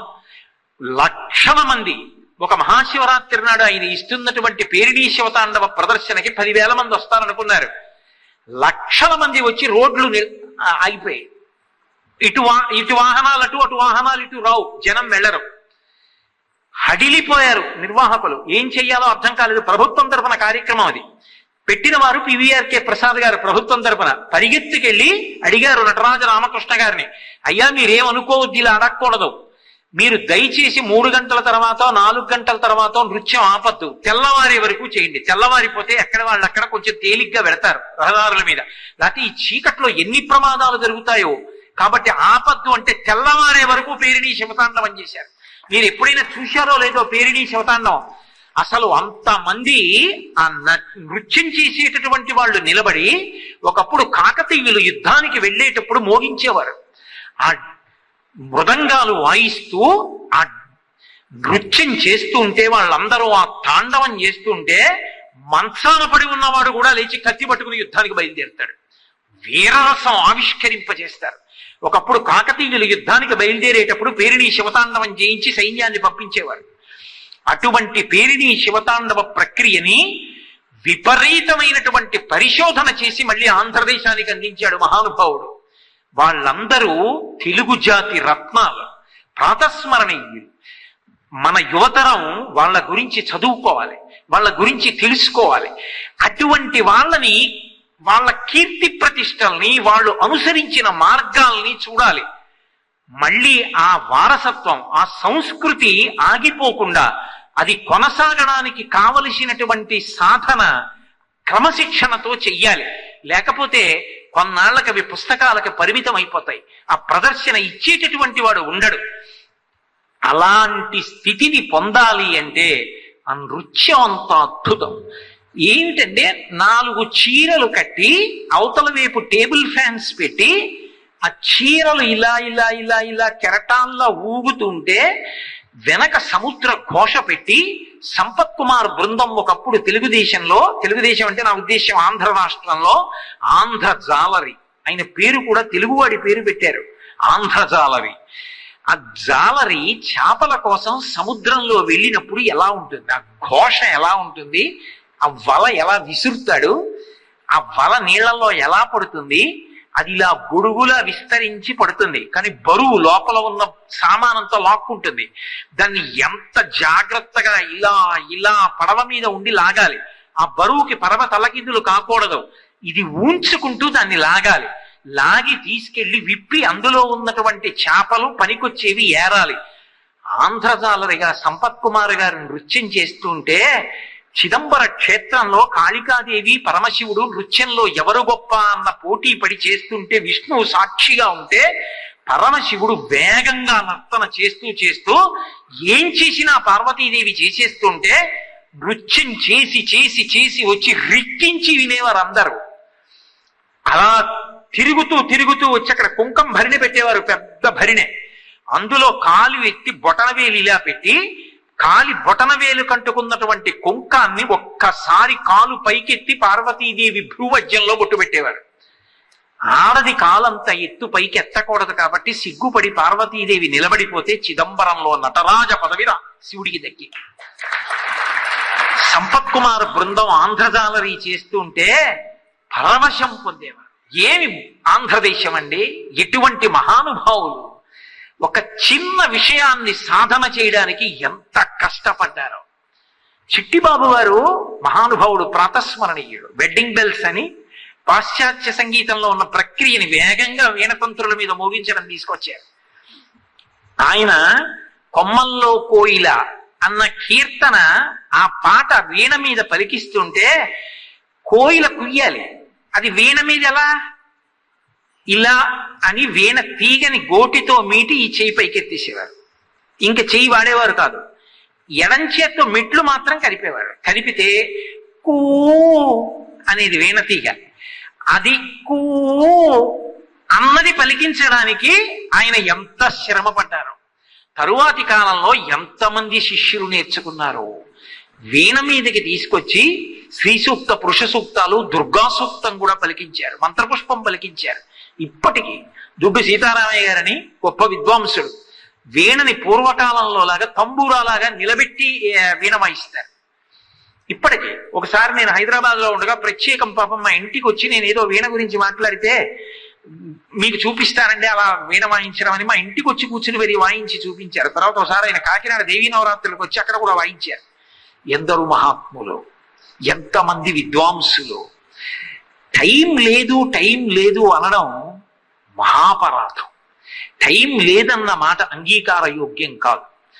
దాదాపు కొన్ని వేల శస్త్రచికిత్సలు చేసి ఇప్పటికీ నాతో మాట్లాడుతూ అంటూ ఉంటారు, డాక్టర్ జగదీశ్వరి అని కాకినాడలో ఉన్నారు, గురువుగారు నేను 9 మాసాల యోగుల్ని ఎన్ని వేల మందిని చూశాను అని నవ్వుతూ ఉంటారు ఆవిడ. అలాంటి తల్లి, అన్ని వేల శస్త్రచికిత్సలు చేసిన తల్లి, నిమిషం ఖాళీ లేనటువంటి వైద్య నిపుణురాలు. ఇప్పటికీ నేనే చూసిన ఎన్నోసార్లు ఆవిడ తన పూజా మందిరంలో తంబూరా పట్టుకుని పాట పాడుతుంటే పారవస్యాన్ని పొందేస్తారు ఆవిడ. అలా పాట పాడతారు. దేవీ నవరాత్రులు మా ఊళ్ళో చేస్తూ ఉంటే రాజోపచారాల్లో వచ్చి ఆవిడ కీర్తన చేస్తారు. సమయం లేదు అన్న మాట పరమ దారుణమైన మాట. ఉత్సాహం ఉండాలి తప్ప అభ్యసించడానికి సమయం లేకపోవడం అన్న మాట ఉండదు. అది చదువుకుందాం అన్న కోరిక ఉండాలి. జవహర్లాల్ నెహ్రూ గారి తీన్మూర్తి భవన్ కి ఢిల్లీలో ఇప్పటికీ వెళ్ళి చూస్తే ఇది ఇల్లా గ్రంథాలయమా అనిపిస్తుంది. ఎన్ని పుస్తకాలు ఎక్కడ చూసినా. అంతవరకు ఎందుకండి, మన ఆంధ్రుడు మహానుభావుడు ఎవరి పేరు చెప్తే పారవస్యం కలుగుతుందో అంత గొప్ప వ్యక్తి. ఆఖరికి ఒకనకొకప్పుడు భారతదేశ ఆర్థిక వ్యవస్థ చితికిపోయి బంగారం తీసుకెళ్లి లండన్ లో తాకట్టు పెట్టేస్తే సరళీకృత ఆర్థిక విధానాన్ని ప్రకటించి మళ్లీ బంగారాన్నంతటినీ కుదువు నుంచి విడిపించి తీసుకొచ్చి నిస్సంగిగా ఆఖరణ కుర్తాళం పీఠాధిపతిగా సన్యసించి వెళ్ళిపోవడానికి పుస్తకాలు కూడా హైదరాబాద్ పంపించేసి అకస్మాత్తుగా ప్రధానమంత్రి అయి 5 సంవత్సరాలు స్వర్ణయుగం తీసుకొచ్చారు భారతదేశానికి. మన ఆంధ్రుడు పివి నరసింహారావు గారు అంత గొప్ప ప్రధానమంత్రి అని చెప్పుకోవడానికి మన అందరం కూడా పరవశాన్ని పొందాలి. ఆఖరికి చచ్చిపోయే ముందు లాయర్ల ఫీజు కట్టడానికి డబ్బు లేక జూబ్లీ హిల్స్ లో తన ఇల్లు అమ్ముకున్నారు. అంతటి నిరాడంబరుడు, అంతటి తెలుగు వెలుగు, తేజోమూర్తి, ప్రపంచ ప్రఖ్యాత కీర్తి గడించిన వారు. ఆయన చదివిన పుస్తకాలు కొన్ని వేలు. ఎన్ని పుస్తకాలు చదివారో ఆయన ప్రశాంతతంతా పుస్తకాల్లోనే. అంతటి వాళ్ళు అన్ని పుస్తకాలు చదివారు. నెహ్రూ గారు కారాగారంలో కూర్చుని పుస్తకాలు రాశారు. అరబిందోని తీసుకెళ్లి కారాగారంలో పెడితే భగవద్గీతకంతటికి భాష్యం ఇచ్చి మహాయోగి అయ్యాడు ఆయన. నీకు సమయం లేదు అన్న మాట అంగీకార యోగ్యం కాదు. ఉత్సాహం ఉండాలి. ఈయేష అంటారు వాల్మీకి మహర్షి. ఈయేష పదమన్వేష్టం చారణా చరితే పథి. మంచి సంకల్పం ఉండాలి తప్ప ఆ సంకల్పాన్ని సాధించలేకపోవడం అన్నది మాత్రం జీవితంలో ఎప్పుడూ ఉండదు. సాధించుకోవచ్చు. అందుకే భారతదేశంలో నృత్య ప్రక్రియకి అంత విశేషమైనటువంటి ఆదరణ. అది అంత గొప్పగా, అంత రంజకత్వంతోనూ ఉంటుంది, అంత గొప్పగానూ ఉంటుంది. అంతవరకు ఎందుకు? కంజదలాయతాక్షి అని దీక్షితారు వారి కీర్తన, కామాక్షి పరదేవత మీద అద్భుతమైన కీర్తన. అందులో కుంజరగమని అంటారు. కుంజరగమని అంటే ఏనుగు ఎలా నడుస్తుందో అమ్మవారు అలా నడుస్తుంది. ఏనుగు అన్ని ప్రాణులలోకి అందంగా నడుస్తుంది అని. అమ్మవారు నడిస్తే అలా ఉంటుందిట, అంత అందంగా ఉంటుందిట. ఆ కీర్తన వినపడుతూ కామాక్షి పరదేవత ఎలా నడిచి వెడుతుందో అలా అమ్మవారిలా పాద మంజీరములు గల్ గల్ గల్ గల్ గల్ మరి చప్పుడవుతుంటే ఆ నర్తకీమణి వేదిక మీద ఇలా అర్ధచంద్రాకారంగా నడిచి వెళ్ళి యువతలకొచ్చి మళ్ళీ ముద్ర పట్టిందనుకోండి, అసలు నడిచి వెడుతున్నటువంటి కామాక్షి మనసు మీద ముద్ర పడిపోతుంది. ఓ నా తల్లి నడిస్తే ఇలా ఉంటుందన్నమాట అనిపిస్తుంది. నృత్యం అంత గొప్పది. అందుకే మీరు చూడండి, భగవన్మూర్తులందరూ నృత్యం చేస్తారు. పరమశివుడు తాండవానికి ప్రసిద్ధి, పార్వతీదేవి లాస్యానికి ప్రసిద్ధి, కృష్ణ భగవానుడు తాండవానికి ప్రసిద్ధి. ఎక్కడ? మామూలు రంగస్థలం మీద కాదు, 101 పడగల రంగస్థలం మీద పాదంలో ఎక్కడా పొరపాటు లేకుండా చేశాడు. పడగ వంగిపోయి పడగ లేస్తుంటే తోక పట్టుకుని ఒక పడగ నుంచి ఒక పడగ మీదకి దూకుతూ వెస దామోదరు పాదఘాతనగతుల్వేవేల చందంబులం ప్రసభాటోపమజూప వాపపణ భృత్యత మండలం వసహంబై పగిలెన్ మడుల్ చెదరగా నాస్యంబులం సోడితం బెసగం దంస్థలు లుగ్గుగాక కరణవహ్ని జ్వాలికల్ వెల్వడన్ యమునా వీచి మృదంగ వజ్యములు మ్రోయం తీర గోపౌహర్ష మనోజ్ఞనితంబు గేయముగ జంచత్కాళి తవ్యాలి రంగ తరంగ తలంబునన్ పటుగతిన్ కంజాక్షు నిర్మర్దనత్యము హృజ్జత్తుత భీమపై వరగ దివ్యశ్రేణి చూచెందివి. ఆ కాళీయుడి పడగల మీద అంత గొప్ప నాట్యం చేశాడే. ఇప్పటికీ వెంకటేశ్వర సుప్రభాతం పాడితే మన్మూర్ధిని కాళియపణే వికటాట వీష శ్రీ వెంకటద్రిశిఖరే శిరసస్సుతీనాం చిత్తేప్యనన్య మనసాం సమమాహితౌతే శ్రీ వెంకటేశ చరణౌ శరణం ప్రపద్యే అని చెప్పట్లా. నృత్యం చెయ్యడానికి శరీరం అనువుగా ఉండాలి. పాట పాడేవాడు మనిషి ఎలా ఉన్నా పర్వాలేదు, బాగా పాడితే చాలు. నృత్యం చేసేవాడు ఎలా ఉన్నా పర్వాలేదండి అని చెప్పి 350 కిలోల వ్యక్తి 4 అడుగులు ఉన్నవాడు వచ్చి నృత్యం చేశాడు అనుకోండి, హాస్యస్ఫోరకంగా ఉంటుంది. ఏం బాగుంటుందండి అంటారు. కానీ మీకు ఆశ్చర్యం ఏమిటో తెలుసా? నృత్యము దేనికి ప్రతీక అంటే, నృత్యము సంతోషము లోపల పట్టనప్పుడు వ్యక్తమైతే నృత్యం అవుతుంది.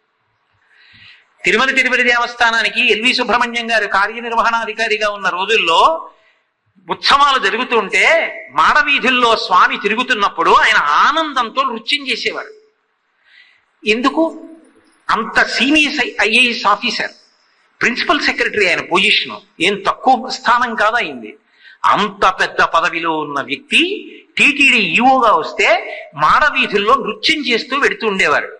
అది ఏదో సరదాకి కాదు, ఆయన భక్తి ఏమిటో ఆయనతో పరిచయం ఉన్నవాడికి తెలుస్తుంది. భగవంతుడి గురించి వింటే కన్నుల వెంట ఇలా నీటి ధారలు పడిపోతాయి మహానుభావుడికి, అంత భక్తి తత్పరత. ఆ స్వామి వాహనం మీద వస్తూ ఉంటే ఏ నా పూర్వీకులు చేసుకున్న పుణ్యమో, దీనికి కార్యనిర్వహణాధికారిగా ఈ వాహనం వెడుతూ ఉంటే దాని ముందు వెళ్ళగలుగుతున్నాను, ఆనందంతో అందరితో కలిసి గోవిందనామాలు చెప్తూ ఆ పారవస్యం లోపల పట్టకపోతే ఆయన నృత్యం చేస్తుండేవారు. ఆయనతో పాటే ధర్మకర్తల మండలి అధ్యక్షుడు కనుమూరి బాపిరాజు గారు కూడా నృత్యం చేస్తుండేవారు. అవన్నీ తప్పులు పట్టవలసిన విషయాలు కావు, అవన్నీ లోపల ఇమడని సంతోషం వ్యక్తమైతే జరిగినటువంటివి. అవి వాళ్ళ వ్యక్తిగతమైన భక్తిగా చూసి సంతోషించాలి తప్ప వాటి మీద కూడా విమర్శలు చేయడం అనేటటువంటిది అంత యోగ్యమైన విషయం కాదేమోనని నా వ్యక్తిగత అభిప్రాయం. కాబట్టి నృత్యం ఒకానొక సమయంలో యోగ్యమైన శరీరము లేనివాడు చేసినా కూడా పరమ గొప్పదిగా నిలబడుతుంది. ఎందుకో తెలుసా? ఒక బిందె నీరు పడదామని తీసుకెళ్లి పంపు గొట్టం కింద పెట్టినప్పుడు పంపు గొట్టంలోంచి పడుతున్నటువంటి నీటి ధార చేత బిందె అంతా నిండిపోయిన తరువాత ఇక పట్టలేక ఇంకా పడుతున్న నీళ్లు అంచుల వెంట కారిపోయినట్టు భగవంతుని యొక్క స్మరణల చేత కలిగినటువంటి ఆనందము లోపల పట్టక ఉద్భుతమైతే ఆంగికమై నృత్యం అవుతుంది. అంత సంతోషంగా నృత్యం చేస్తారు. అది విశాల హృదయం ఉన్నవాడు అనుకోండి, అవతలవాడు చేయవలసిన నృత్యం యువతలవాడు చేస్తాడు ఒక్కొక్కప్పుడు. అది నృత్య గణపతి. ఒకానొకప్పుడు గణపతి చంద్రుడిని శపించారు. ఎందుకు శపించారు? ఏదో విచిత్రమైన విషయం చెప్తారు. ఏదో ఆయన బాగా తినేశాడు, వెళ్ళాడు, ఏదో పడుకున్నాడు, కాళ్ళు అనలేదు, చేతులు అనలేదు, ఆయన నవ్వాడు, అలా ఏం లేదు. స్కాంద పురాణంలో, విష్ణు పురాణంలో ఆయన అన్ని లోకాలు తిరుగుతుంటాడు, చంద్రలోకానికి వెళ్ళాడు. చంద్రుడు అందగాడు, కవులు వర్ణిస్తారు ఆయన్ని. అందుకని చంద్రుడు విఘ్నేశ్వరుడి వంక చూశాడు. మరుగుజ్జు రూపంలో ఉంటాడు కదూ, పుట్టివాడు, లంబోదరం, ఎలా తిరుగుతున్నాడో అని పక్కపక్క నవ్వాడు. ఒరే, నీకు అహంకారమే పాడు చేస్తోంది. ఇలాగే భార్యలతో ప్రవర్తించడంలో తప్పు చేశావు, గురుపత్నితో ప్రవర్తించడంలో తప్పు చేశావు. నీది బాహ్యంలో అందం, నాది ఆంతరమునందు అందం. నీకు గర్వం పోవాలంటే నీ ముఖం చూసేవాడు ఉండకూడదని, నీ ముఖం చూస్తే నీలాపనిందలు వస్తాయన్నాడు. అందరూ రాత్రి అయ్యేటప్పటికీ ఈయన కనపడతాడేమో అని ఇలా చెయ్యి అడ్డెట్టుకుంటే సిగ్గుపడి సముద్రంలో గడిపాడు చంద్రుడు. అయ్యో, ఆయన లేకపోతే ఓషధులు ప్రకాశించట్లేదంటే బ్రహ్మగారు అన్నారు, విఘ్నేశ్వరుడికి వెళ్ళి చెప్పమనండి, క్షమిస్తాడు. భాద్రపద శుక్ల సవితి నాడు వినాయక వ్రతం చేయమనండి అన్నారు. చంద్రుడు సముద్రంలోంచి వచ్చి వ్రతం చేసి విఘ్నేశ్వరుడి దగ్గరికి వెళ్ళి కాళ్ళ మీద పడి నమస్కారం చేశాడు. నాకు తప్పు అయిపోయింది, మిమ్మల్ని చూసి అలా నవ్వడం అహంకారమే అన్నాడు. ఇప్పుడు విఘ్నేశ్వరుడు నృత్యం చేశాడు. ఎందుకని? ఆయనకి సంతోషం పట్టలేదు మనసులో. ఏమిటి సంతోషం? ఒక్కడు తప్పు తెలుసుకున్నాడు రా, చాలు. తప్పు తెలుసుకోవడం అంత గొప్ప విషయం. తప్పు తెలుసుకోకపోగా నేను తప్పు చేయడం ఏమిటి? అది చెలరేగిపోవడానికి అజ్ఞానం చాలు. నా తప్పు తెలుసుకున్నానని చెప్పడానికి చాలా సంస్కారం ఉండాలి. అదంతా తేలిగ్గా ఏం రాదు. తప్పు తెలుసుకున్నానన్న వాడు ఒకడు ఎదురుగుండా ఉన్నాడు, పొంగిపోయాడంతే గణపతి. చాలరా, నీ తప్పు తెలుసుకున్నావు. నృత్యం చేశాడు ఆయన. నృత్య గణపతి స్వరూపం వచ్చింది. అంటే ఇప్పుడు ఆయన ఎంత ప్రసన్న హృదయుడు. తనకి కలిసి రాలేదు, అవతలవాడు తప్పు తెలుసుకున్నాడు, ఆయన పొంగిపోయాడు. అలాంటి వాడికి కాళ్ళు పట్టుకోవడానికి నీకేమిటి కష్టం? అందుకని నృత్య గణపతి. కాబట్టి నృత్యం మనకి శాస్త్రంలో ఎన్ని గొప్ప గొప్ప విషయాలను ఆవిష్కరిస్తుంది. ఒకటని నేను ఏదో 2 రోజుల్లో విహంగ వీక్షణంగా మాట్లాడడం తప్ప భారతీయ సాంస్కృతిక వైభవము అంటే ఓ 6 నెలలు చెప్పవలసిన విషయం. అప్పటికి అవుతుంది, అది అయ్యేది కాదు. ఏ కళని తీసుకోండి భారతీయ సంస్కృతిలో, అది భగవంతుని యొక్క అనుగ్రహమును ప్రోడి చేస్తుంది. ఒక శిల్పి ఒక శిల్పం చెక్కాలంటే కొన్ని వేల సంవత్సరములు నీటిలో నానిపోయిన శిలని గుర్తుపడతాడు. ఒడ్డుకు తీసుకొచ్చి దాన్ని చెక్కుతాడు. చెక్కినప్పుడు దాని మీద ఎక్కి కూర్చుంటాడు. మణిమంటపంలో శిల్పాలు చెక్కుతున్నప్పుడు నేను వెళ్ళి చూసేవాడిని.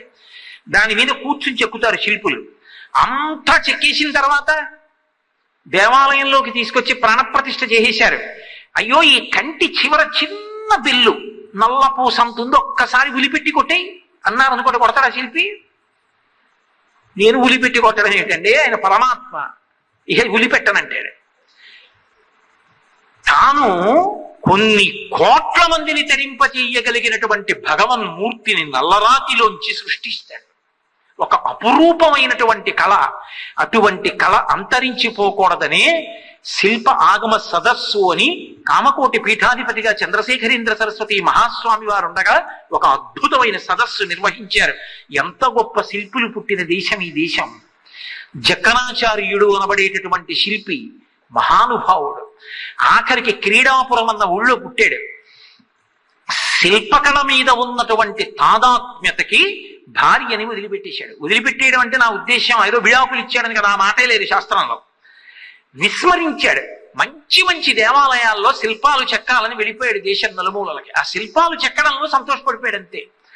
అలా చెక్కుతూ చెక్కుతూ బేలూరు వెళ్ళి బేలూరులో మహానుభావుడు ఆ విష్ణు స్వరూపాన్ని శిల్పంగా చెక్కాడు. ఈలోగా ఆయన ఉన్న క్రీడాపురంలో ఆయనకు ఓ కొడుకు పుట్టాడు. ఆ కొడుక్కి ఢంకనాచార్యులు అని పేరు పెట్టింది తల్లి. తండ్రికి తగ్గ కొడుకు పెరిగి పెద్దవాడయ్యాడు. ఒకానొకప్పుడు ఈయన బేలూరులో విగ్రహం చెక్కుతూ ఉండగా ఈ ఢంకనాచార్యులు కూడా వెళ్ళాడు. వెళ్ళి ఆయన చెక్కుతున్నాడు స్తంభాలవి. జక్కన గారు చెక్కిన శిల్పం అంటే దానిలో తప్పు పట్టగలిగినటువంటి వాడు లేడు.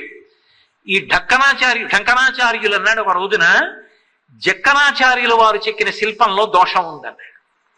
ఎంత కోపం వచ్చిందంటే జక్కనకి నిరూపణం చెయ్యి, ఏ చెక్కడానికి ఏ చెయ్యి బాగా ఉపకరించిందో ఆ కుడి చెయ్యి తింపేసుకుంటానన్నాడు. ఖండించుకుంటారు కత్తితో. అంత అక్కర్లేదు, దోషం మాత్రం ఉందన్నాడు. ఏది నిరూపించు? జాగ్రత్తగా మూర్తి దగ్గర కొట్టి చూపించాడు. ఎలా ఉన్నాయో లోపల నీళ్లున్నాయి, స్ఫటికలింగంలో ఉన్నట్టు. ఆ లోపల నీటిలో ఒక కప్పపిల్ల ఉంది, బయటికి దూకింది. వెంటనే జక్కనాచార్యుడు తన కుడి చేయి నరికేసుకున్నాడు. నరికేసుకుని ఒక చేత్తో ఉండిపోయాడు. ఉండిపోతే స్వామి కల్లోకి వచ్చారు శ్రీ మహావిష్ణువు. జక్కనాచార్య, నువ్వు అపురూపమైన శిల్పివి, ఎందుకు నీకు ఆ పరీక్ష పెట్టానో తెలుసా? ఆ తప్పు పట్టుకున్నవాడు నీ కొడుకు. ఒక గొప్ప వ్యక్తికి జీవితంలో సత్కారం ఏమిటో తెలుసా? మహాసత్కారం అంటే ఏది అంటే కొడుకు చేతిలో ఓడిపోవడం. పుత్రాదిచ్చేత్ పరాజయం. అంత గొప్ప కొడుకుని కన్నానని మురిసిపోతావు. అందుకున్నటువంటి కొడుకుని ఇచ్చాను. నీ చెయ్యి పోయిందని బెంగ పెట్టుకోకు. ఇక్కడికి దగ్గరలో ఇంకొక ఊరుంది, ఆ ఊరు వెళ్ళి అక్కడ మళ్ళీ విష్ణు స్వరూపాన్ని నువ్వు చెక్కడానికి నువ్వు ఇలా ప్రారంభం చేయగానే నీ కుడి చెయ్యి వచ్చేస్తుంది. ఆయన వెళ్ళి మళ్ళీ కైడూరు అని, కై అంటే చెయ్యి కన్నడ భాషలో, వెళ్ళి విగ్రహాన్ని చెక్కడానికి కూర్చున్నాడు. అంతే, కుడి చెయ్యి వచ్చేసింది మళ్ళీ. ఏ సామాన్యమైన శిల్పండి మహానుభావుడు. జక్కన యొక్క సామర్థ్యం ఏమిటో చూడాలి అంటే శృంగేరి విద్యాశంకర దేవాలయం చూడాలి. మన దేశంలో శిల్పశాస్త్రం అంటే ఏ దేశం ఇంకా ఇంజనీరింగ్ టెక్నాలజీలో కన్ను విప్పడం చేత కాని రోజుల్లో నా దేశం ఆకాశం అంత ఎత్తి దిగింది శిల్పశాస్త్రం.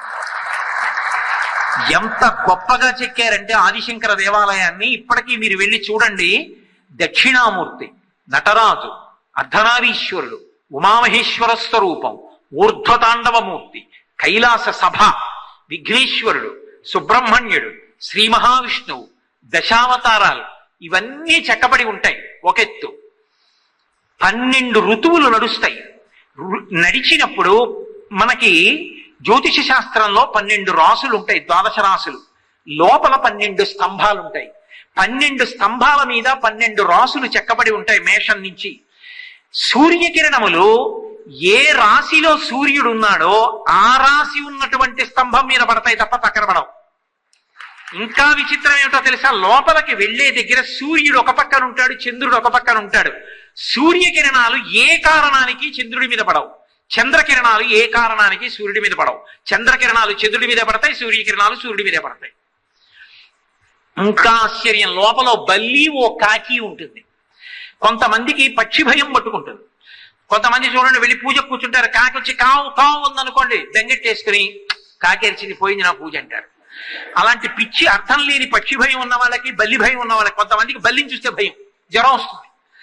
బల్లి భయం, పక్షి భయం ఉన్న వాళ్ళు శృంగేరిలో విద్యాశంకర దేవాలయంలోకి వెళ్ళి వాటి కింద నిలబడితే చాలా భయం పోతుంది. ఎంత అపురూపమైనటువంటి దేవాలయాలు. సంగీత పరికరాలు తీసుకురాలేదు, స్తంభాలు చెక్కారు. ఇప్పటికి రామప్ప దేవాలయంలో స్తంభాన్ని ముట్టుకుంటే సరిగమ పదని పలుకుతాయి. మృదంగాలు పలుకుతాయి, వీణానాదం పలుకుతుంది, సంగీత స్తంభాలు చెక్కారు. భ్రమరాంబ దేవాలయంలో శ్రీశైలంలో సింహం నోట్లో శిల ఉంటుంది, గుండ్రగా బంతిలాగా. ఎలా చెక్కారో తెలియదు, పుల్ల పెట్టి కదిపితే బంతి కదులుతుంది. బంతి చెక్కి ముఖం చెక్కాడా, ముఖం చెక్కి బంతి చెక్కాడా అని మాత్రం బయటికి రాదు, కోరలు ఇలా మూసుకుని ఉంటాయి. మీరు ఇప్పటికీ కంచి వరదరాజస్వామి దేవాలయం లోపలికి వెళ్ళేటప్పుడు ఎడం చేతి వైపున్న మంటపానికి వెళ్ళి చూడండి. అసలు అక్కడ ఉన్నటువంటి శిల్పకళ అపురూపం అంతే. ఏమి జక్కనాచార్యుడు, ఏమి అద్భుతమైనటువంటి విద్యాశంకర దేవాలయాన్ని నిర్మాణం చేశాడు, ఏమి శిల్పులు నిజంగా భారతదేశంలో. ఒక్కొక్క చోట కట్టినటువంటి ఒక్కొక్క దేవాలయం ఒక్కొక్క రూపం. కోణార్కలో సూర్య రథాన్ని తీసుకొచ్చి ప్రతిష్ఠ చేసేశారు. అంత అద్భుతమైనటువంటి దేవాలయాలు. రామప్ప దేవాలయంలో పైన చూస్తుంటే సాలభంజికలు ఎంత గొప్పగా చెక్కారంటే, ఇలా నిలబడ్డాం అనుకోండి, ఎండ పడుతున్నప్పుడు నీడ పడుతుంది ఇలా కంఠం మీద, విగ్రహంలోనే నీడ పడుతుంది, అలా చెక్కారు చిత్రం. విగ్రహంలో పైన గడ్డం నీడ కంఠం కింద పడుతుంటుంది. ఒక ఆవిడ మంచి చీర కట్టుకుని వెడుతుంటే కోతి వచ్చి చీర లాగుతూ ఉంటుంది. ఆవిడ ఎడం చేత్తో పమిట పట్టుకుని కుడి చేత్తో కొట్టని ఇలా చూపిస్తుంటుంది, ముఖంలో వ్యగ్రత ఉంటుంది. సాలభంజికల్ని నిజంగా ఎలా చెక్కారో, పాదాల గోళ్ళు కూడా, వేళ్ళు ఎంత లాలిత్యం, ఎంత అద్భుతం నిజంగా. ఎన్ని చోట్ల ఎన్ని దేవాలయాలు. కాకతీయ సామ్రాజ్యంలో నందీశ్వరుడు ముఖం కొద్దిగా పక్కకి తిప్పి ఓ డెక్క ఇలా బయటికి పెడతాడు. అసలు ఏమి నంది. భద్రకాళి దేవాలయానికి వెళ్ళి మీరు ఎటు తిరగండి నంది మిమ్మల్నే చూస్తున్నట్టు ఉంటాడు, తలలాగే ఉంటుంది. ఎటు తిరగండి మీ వంకే చూస్తాడు. రామప్ప దేవాలయంలో సూర్యోదయం నుంచి సూర్యాస్తమయం వరకు సూర్యుడు ఎటు వెళ్ళనివ్వండి, కిరణాలు ఒక స్తంభం మీద పడి స్తంభం నుంచి పరావర్తనం చెంది వెళ్ళి శివలింగం మీద పడతాయి. దీపం అవసరం లేకుండా సూర్యాస్తమయం వరకు కనపడుతుంటుంది శివలింగం, అంత వెలుతురులో. ఎలా కట్టారు. ఇప్పటికీ హంపి విజయనగరం వెళ్ళి చూడండి, అయ్య బాబోయ్, అసలు ముత్యాలు రత్నాలు అమ్మినటువంటి అంగళ్ళు, రాతితో కట్టినవి. కృష్ణదేవరాయల వారి భార్య చిన్నమదేవి వచ్చి నృత్యం చేస్తుంటే ఇతరులు చూడకుండా పరదా పడితే, ఆ స్వామివారి ఎదురుగుండా నృత్యం చేయడానికి పెద్ద నృత్య మంటపం, అక్కడే సంగీత స్తంభాలు, సంగీత విద్వాంసులు వెనక కూర్చుని వాయిస్తుంటే ఆవిడ చిన్నమదేవిని నృత్యం చేస్తూ ఉండేది. భగవంతుడి ముందు రాయలవారు కూర్చుని చూస్తూ ఉండేవాడు. ఈశ్వరుడికి నృత్యాన్ని సేవగా అందించడానికి ప్రత్యేకంగా వేదికలు నిర్మాణం చేశారు. ఇవాల్టి రోజున కూడా జాతి గర్వించదగ్గ మహానుభావుడు శిల్పులలో ఎవరి పేరు చెప్తే మనందరం మురిసిపోవాలో నేననేది అది. యువతరం తెలుసుకోవాలి, అటువంటి మహాపురుషులను ఒక్కసారి దర్శనం చెయ్యాలి. వాళ్ళని చూడనప్పుడు ఎలా తెలుస్తుంది ఈ దేశ ప్రతిష్ట. మహానుభావుడు గణపతి స్థపతి. ఇప్పటికీ కాంచీపురం దగ్గర శంకరాచార్యుల వారి పేరు మీద ఆ శిల్ప పాఠశాల నడుపుతూ ఉంటారు. ఎంతమంది శిల్పులు. ఒక కొడుకు పేరు శంకర స్థపతి, ఒక కొడుకు పేరు జయేంద్ర స్థపతి. ఎంత గొప్పవారంటే, ఒకానొకప్పుడు ప్రధానమంత్రి పదవిలో ఉండగా ఇందిరాగాంధీ పిలిచి బదరీనాథ్లో ఆలయానికి మంటప నిర్మాణం చెయ్యాలి, చేస్తావా అని అడిగింది. చేస్తానన్నారు. ఎలా? విపరీతమైన చలి, కొంతకాలం గుడి మూసేస్తారు. ఒక్కసారి దేవాలయాన్ని చూసి వచ్చి హైదరాబాద్ లో కూర్చుని అక్కడ కట్టవలసిన మంటపాన్నంతటినీ నిర్మాణం చేసి విడివిడిగా తయారు చేసి ఇక్కడి నుంచి వాహనాల్లో బదరీనాథ్ పట్టుకెళ్లి మంటపాన్నంతటినీ బిగించేశారు. ఇందిరాగాంధీ గారు వెళ్లి చూసి మురిసిపోయి బంగారు పథకంతో ఉన్న గొలుసు ఆయన మెళ్ళో వేశారు. అంతేనా? 1000 సంవత్సరాల చరిత్ర కలిగిన 48 దేవాలయాలు నాగార్జున సాగర్ ప్రాజెక్టు కట్టినప్పుడు ముంపుకి గురి నశించిపోతాయి, ముంపులోకి వెళ్ళిపోతాయి నీటిలో కంటే, వాటిని రక్షించేవాడు లేడా అని అడిగితే గణపతి స్థపతి 48 దేవాలయాల్ని క్షేమకరమైన ప్రదేశాలకు తరలించారు యథాతథంగా. 48 దేవాలయాల్ని, 1000 ఏళ్ల చరిత్ర కలిగినవి. ఏరి ఆ మహాపురుషులకు అభినందన ఏది? వాళ్ళని చూద్దామన్న తాపత్రయం ఏది? భారతీయ సాంస్కృతిక వైభవం అని ప్రసంగం పెట్టడం కాదు. ఒక్క శిల్పకళ మీద పెట్టండి, ఒక్క గానం మీద పెట్టండి, ఒక్క నృత్యం మీద పెట్టండి, వాళ్ళకి సన్మానాల కోసం సత్కారాల కోసం ఎదురు చూట్టల్లా కొన్ని వేల మంది యువతరం నిలబడి చప్పట్లు కొడుతూ మీ జీవితాల్ని ఆదర్శంగా తీసుకుంటామని పిలవండి, మురిసిపోయి వచ్చి నిలబడి వెళతారు, వాళ్ళ జీవితాల గురించి మాట్లాడతారు. అది మనకు ఆదర్శం, అది మన సాంస్కృతిక వైభవం.